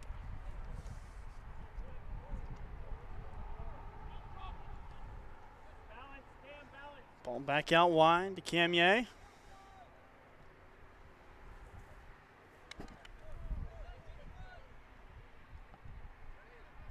'73rd minute. Again, we'll remind fans, should this match end level at 1-1 at the conclusion of 90 minutes, we will go to an extra 30-minute period separated into two 15-minute segments. Should we remain tied after that, we will go to penalty kicks, and it is a no golden goal rule in the USL 2's postseason. So even if we have a score, we will play the remainder of the allotted 30 minutes of extra time. Roberto Gonzalez. He chips it ahead. Can they find one into the mixer? Thomas Gray plays it back. Wilkerson, it's blocked. Wilkerson finds himself with it once more, and a play on. It's a really good link up just a moment ago from Alexiv to Wilkerson, trying to get that ball centrally, and Wilkerson putting on a good shot, but just blocked initially and then couldn't come up with the follow-up effort, but good signs of life from the Oakland side. Belmudez just continues to run forward. Big run by him. Not much airspace.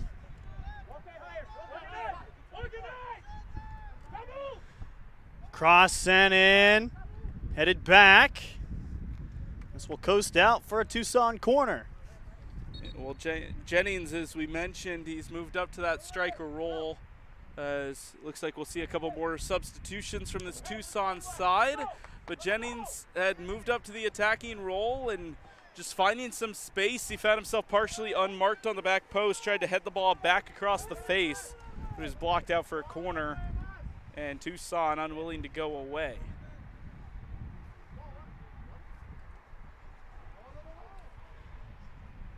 Two subs getting ready to check in for FC Tucson. Ismael Ruiz alongside him, number 17, Joao Santos. FC Tucson substitution, 17 Joao Neves, and 20 Ismael Ruiz. So as the subs continue to trickle their way in, you can kind of tell the lingering heat and the subtle wind is starting to take a toll as some of these players begin to cramp. Being from the Southwest, though, I imagine they're a little more used to the heat than perhaps we are. Yeah, it's definitely hot out in Arizona this time of year. I would not want to take a vacation in Phoenix, and while I haven't been down to Tucson, I've heard it's just about the same, only maybe a little bit more humid. Canchilla curls it towards the back post, headed forward, still free, still loose. Tucson, can they square one up? It's still loose. Rodriguez pinballed around. The keeper finally covers it for a moment, but now extracurriculars after. And tempers flaring in the 77th minute here at Shea Stadium. It looked very eerily similar to when Tucson found their equalizer, just a loose ball after the initial service in, and it's just who is going to come up with it. And you could see Edwin Rodriguez just sprawled out, making himself as big as possible in case the shot came his way, but eventually the bailout foul. And I mean, our head referee cannot see anything in that scrum. There's bodies flying everywhere, and eventually perhaps he's just decided he's had enough and whistles for the foul as Tucson unable to put it in initially.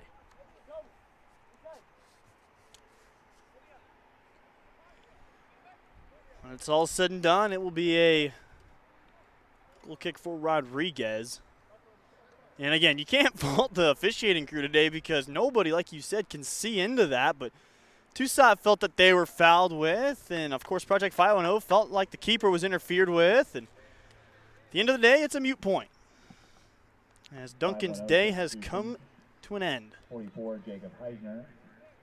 And he'll be frustrated looking back on this match. I mean, obviously, he'll be less frustrated if they do come out victorious, but he's had himself alone 2 or 3 chances to give 510 a real cushion in this match, and just didn't really have the finishing ability this afternoon.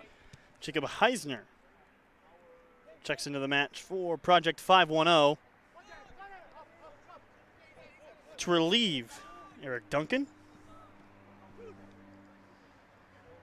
Shimmy and the shake laid off to Wilkerson.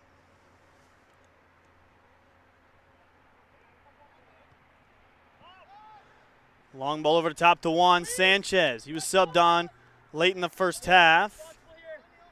And we'll go to Project 510 as we go 79th minute. And now Thomas Gray needs to see some attention for perhaps some cramping.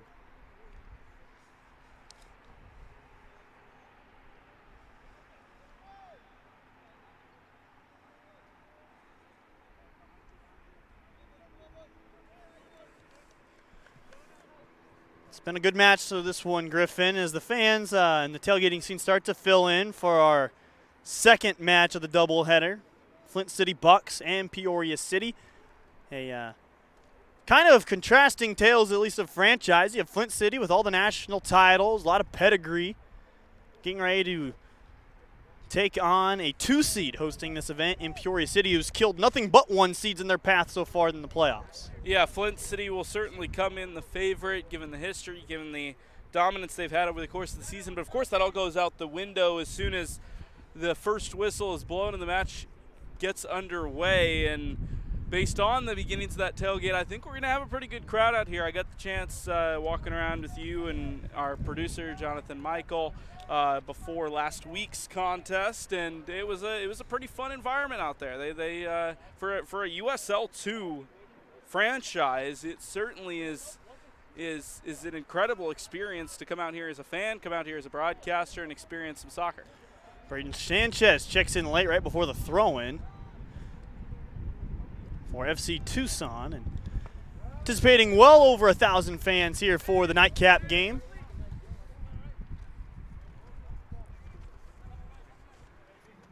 Many of the local sports teams in Peoria picking up the game as well, distributing, telling, whether you're from Flint or Peoria, want to see you out at the game. Smashed forward, and this will take another high bounce, allowing Tucson to try and run under it, but Rodriguez will be there off of the deflection as we go 81st minute.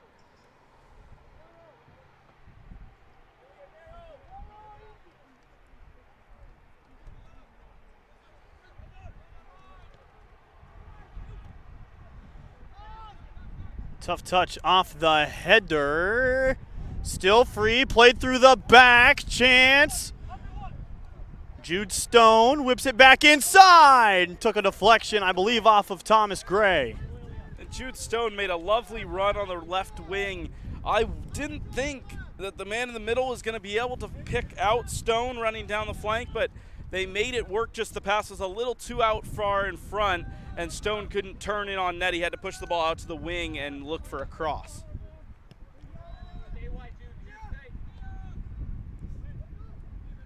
Looking that way again. Trying to whip in the cross. Instead, Wilkerson gets it back.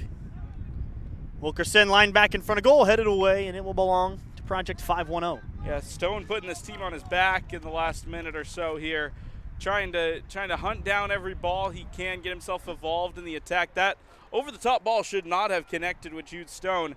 The defender had him boxed off, but the left winger was relentless, hooked around his defender, and got possession of the ball before whipping in the service.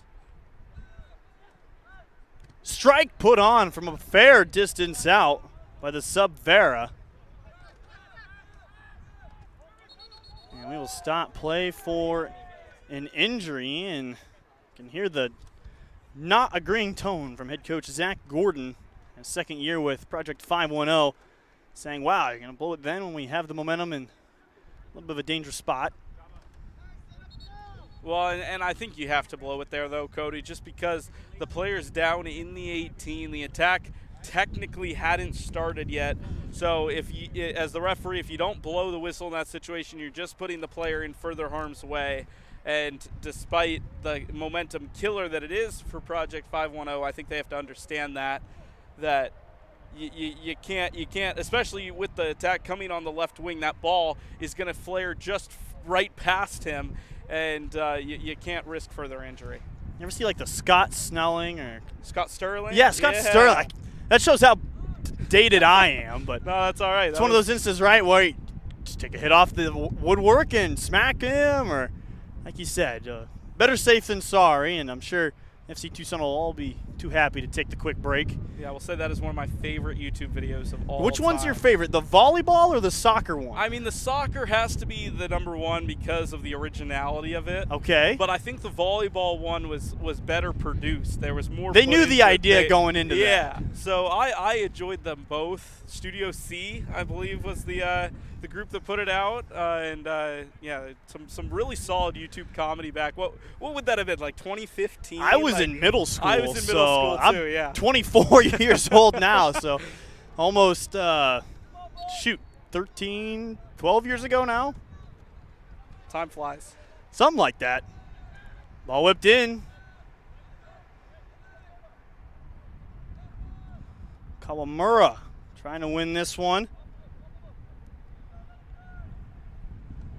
Still the battle's on. Wilkerson will have it for 5-1-0. Jacob Heisner with the throw in. We don't have a, at least labeled, long throw specialist, but he appears to be taking one. Another long shot sailed high, and that's the second time that Javier Beldoa Vera tried one from a fair bit out. Yeah, Vera's taken two of those now, and the approach is just all wrong. He's taking it like a punter, where if you've ever seen American football, punts do not go straight. They go way up in the air because the kicker is moving the ball off of his foot up. As the volley opportunity comes, you have to strike that across, bring your leg down through it rather than up into it, because otherwise you have next to zero chance of keeping it down on frame unless you just take off a bunch of power. We are getting to the nitty-gritty. Last 5 minutes in change, at least before we get the extra time tacked on, or at least stoppage time, excuse me. Quick touch, going down, and a foul. As Jude Stone, can't fault him too much, just trying to play the bounce, and caught a little too much that time of number 17, Joao Neves Santos. And I won't comment too much on this free kick given the last time they were in a similar spot. Been a lot of action off these free kicks, whether it's a direct result or just kind of a counter action. Canchilla kind of steers it straight. Still loose. Kawamura lays it short, now back out wide. Can Tucson get on the end of it? The offside flag is up. And a frustrating approach there as Tucson thought they had a quality opportunity. Hey, control. Last 5, let's stop it. At least 10 minutes. Pin them in 3 and 4. Hey, wait, let's pin them in 3 and 4. Keep it. 87th minute we go. Thomas Gray does a great job walling off, winning it back. Kawamura trying to punt the ball forward.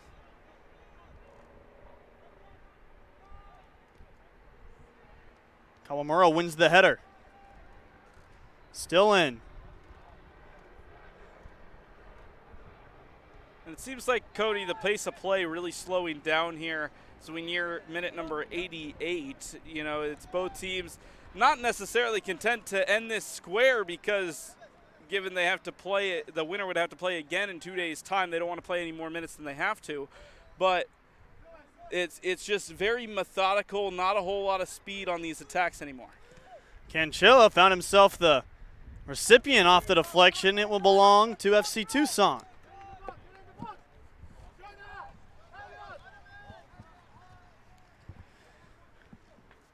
So, we'll have the long throw in. It looks like they're setting it up for it now. DeAndre Pickett will take it. The former All-American at the junior college level. Gets it towards that front post. Falls flat. Now Kawamura. 88th minute. Back to Canchilla. Pickett, haven't said his name a lot today. Thomas Gray lined inside near the 6. Caleri inside, stop, and a delayed goal! FC Tucson pushes it across the line.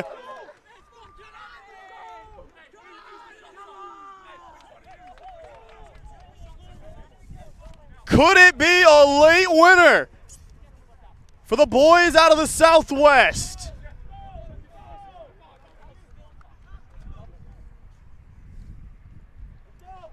Griffin, that sequence might see him through. And what an effort it was. It was just such a dangerous ball into the 6, and maybe no one specifically on the end of that, but it's just off the palm of the goalkeeper, and Rodriguez diving to his right, diving the side of the remainder of the pitch, just pushes it wide.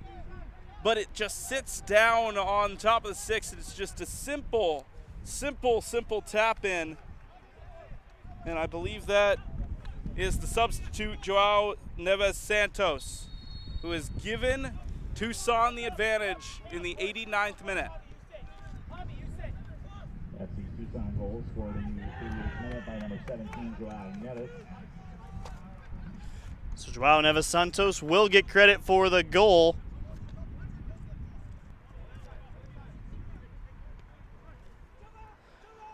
So late dramatics in this one. We had a ton of dramatics the other night on Sunday between Peoria City and Des Moines.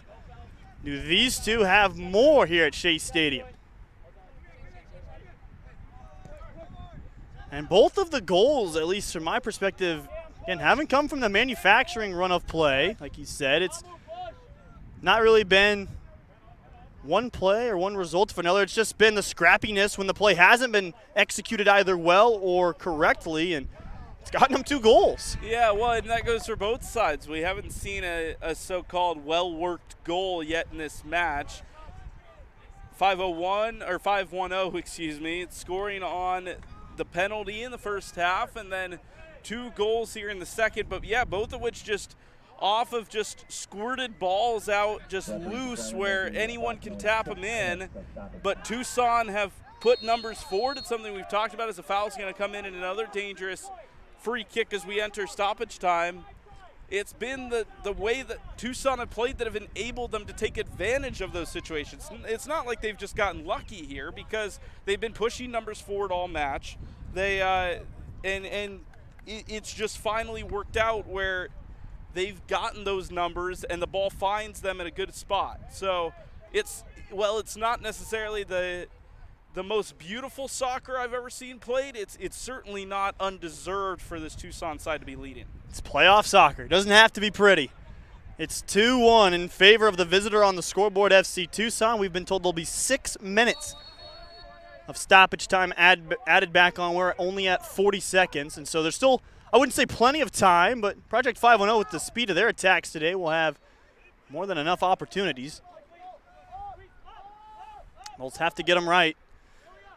Again, they dominated the first half. They were on their heels to start the second, and they just have really never found an appropriate move forward to give them much of a chance to find a second goal.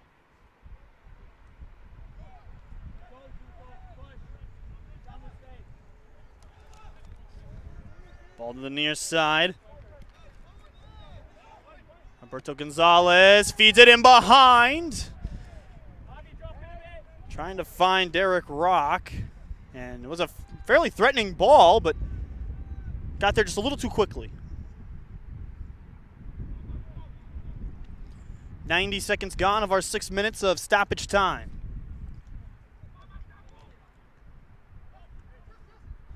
Wilkerson lays it off.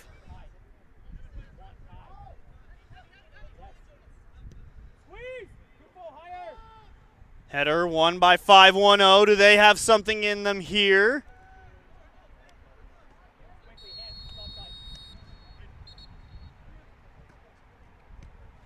Going quick. 5-1-0 knows they don't have a ton of time left. 2 minutes gone of the 6. Wilkerson curling it towards the back post. Worldy attempts, and it's now out for the goal kick. Well, you certainly can't say they're not trying out there, Cody. I mean, that's realistically never going to go in, but it's quite the effort from the substitute. I believe that's Jacob Lepore, who's just flying nearly upside down to just try to bicycle that on goal, and the cross, the curler from the right foot, just a tad over his outstretched boot.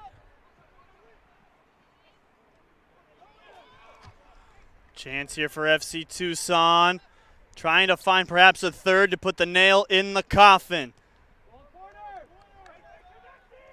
I think they'll be content to just take this to the corner. We saw their mentality on the free kick. There just were no bodies forward, even with a good opportunity. And appeals for a corner, but they will say goal kick. Gotta go quickly. 3 minutes gone here in stoppage time.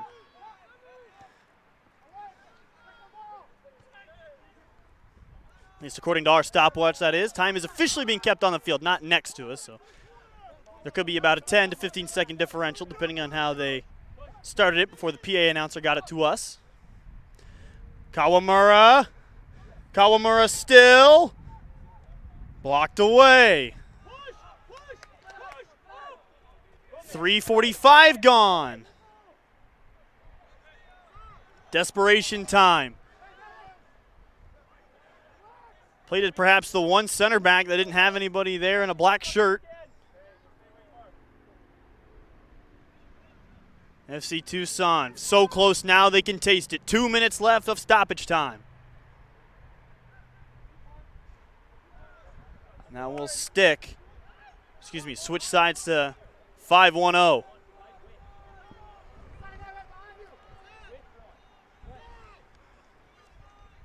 And 5-1-0 are essentially playing 11 on 10 right now. I'm not sure why they haven't tried to get a stoppage to check on this player who's very considerably limping in the defensive third. Still free, 5-1-0 still there. Header forward. Wilkerson's there. Might be last-ditch effort. 1:15 left in stoppage time. Chipped back inside, and loose Roth comes up with it but was fouled. And you can see FC Tucson is just grasping for straws at this point. They are not necessarily dropping like flies to try and more gamesmanship for it, I guess, but there's some real physicality going on out there. Yeah, I mean, Nils Roth just throws himself at this ball, not taking any chances for a header, taking it upon himself to go get it. He was well outside of his 6 and completely collided with the Project 5-1-0 attacker. But both him and his defender on the far side appear to be okay. I believe that is Ellis Jones, the center back, who also went down, the Englishman, but they both appear to be okay to continue. I have 5 minutes, 40 seconds gone. And again, it could be a 10 to 15 second exception either way. And you would imagine probably 20 seconds, 30 seconds extra added on just due to that right there.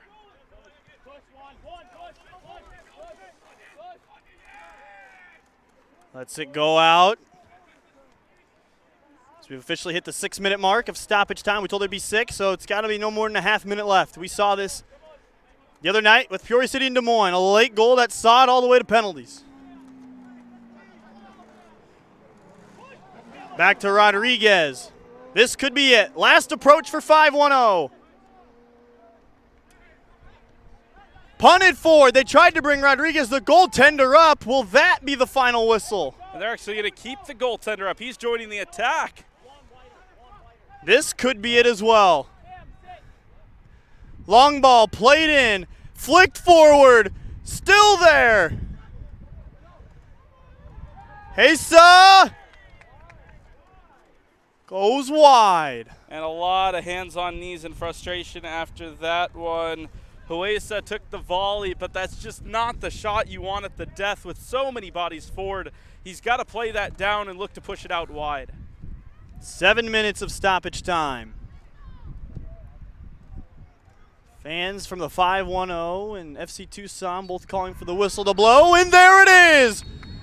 As they fall to the grass in exhaustion, FC Tucson is moving on to the National Semifinal. And what a match it was. 5-1-0 take the early advantage in the first half. But Tucson unrelenting. They strike twice in the latter 45 minutes.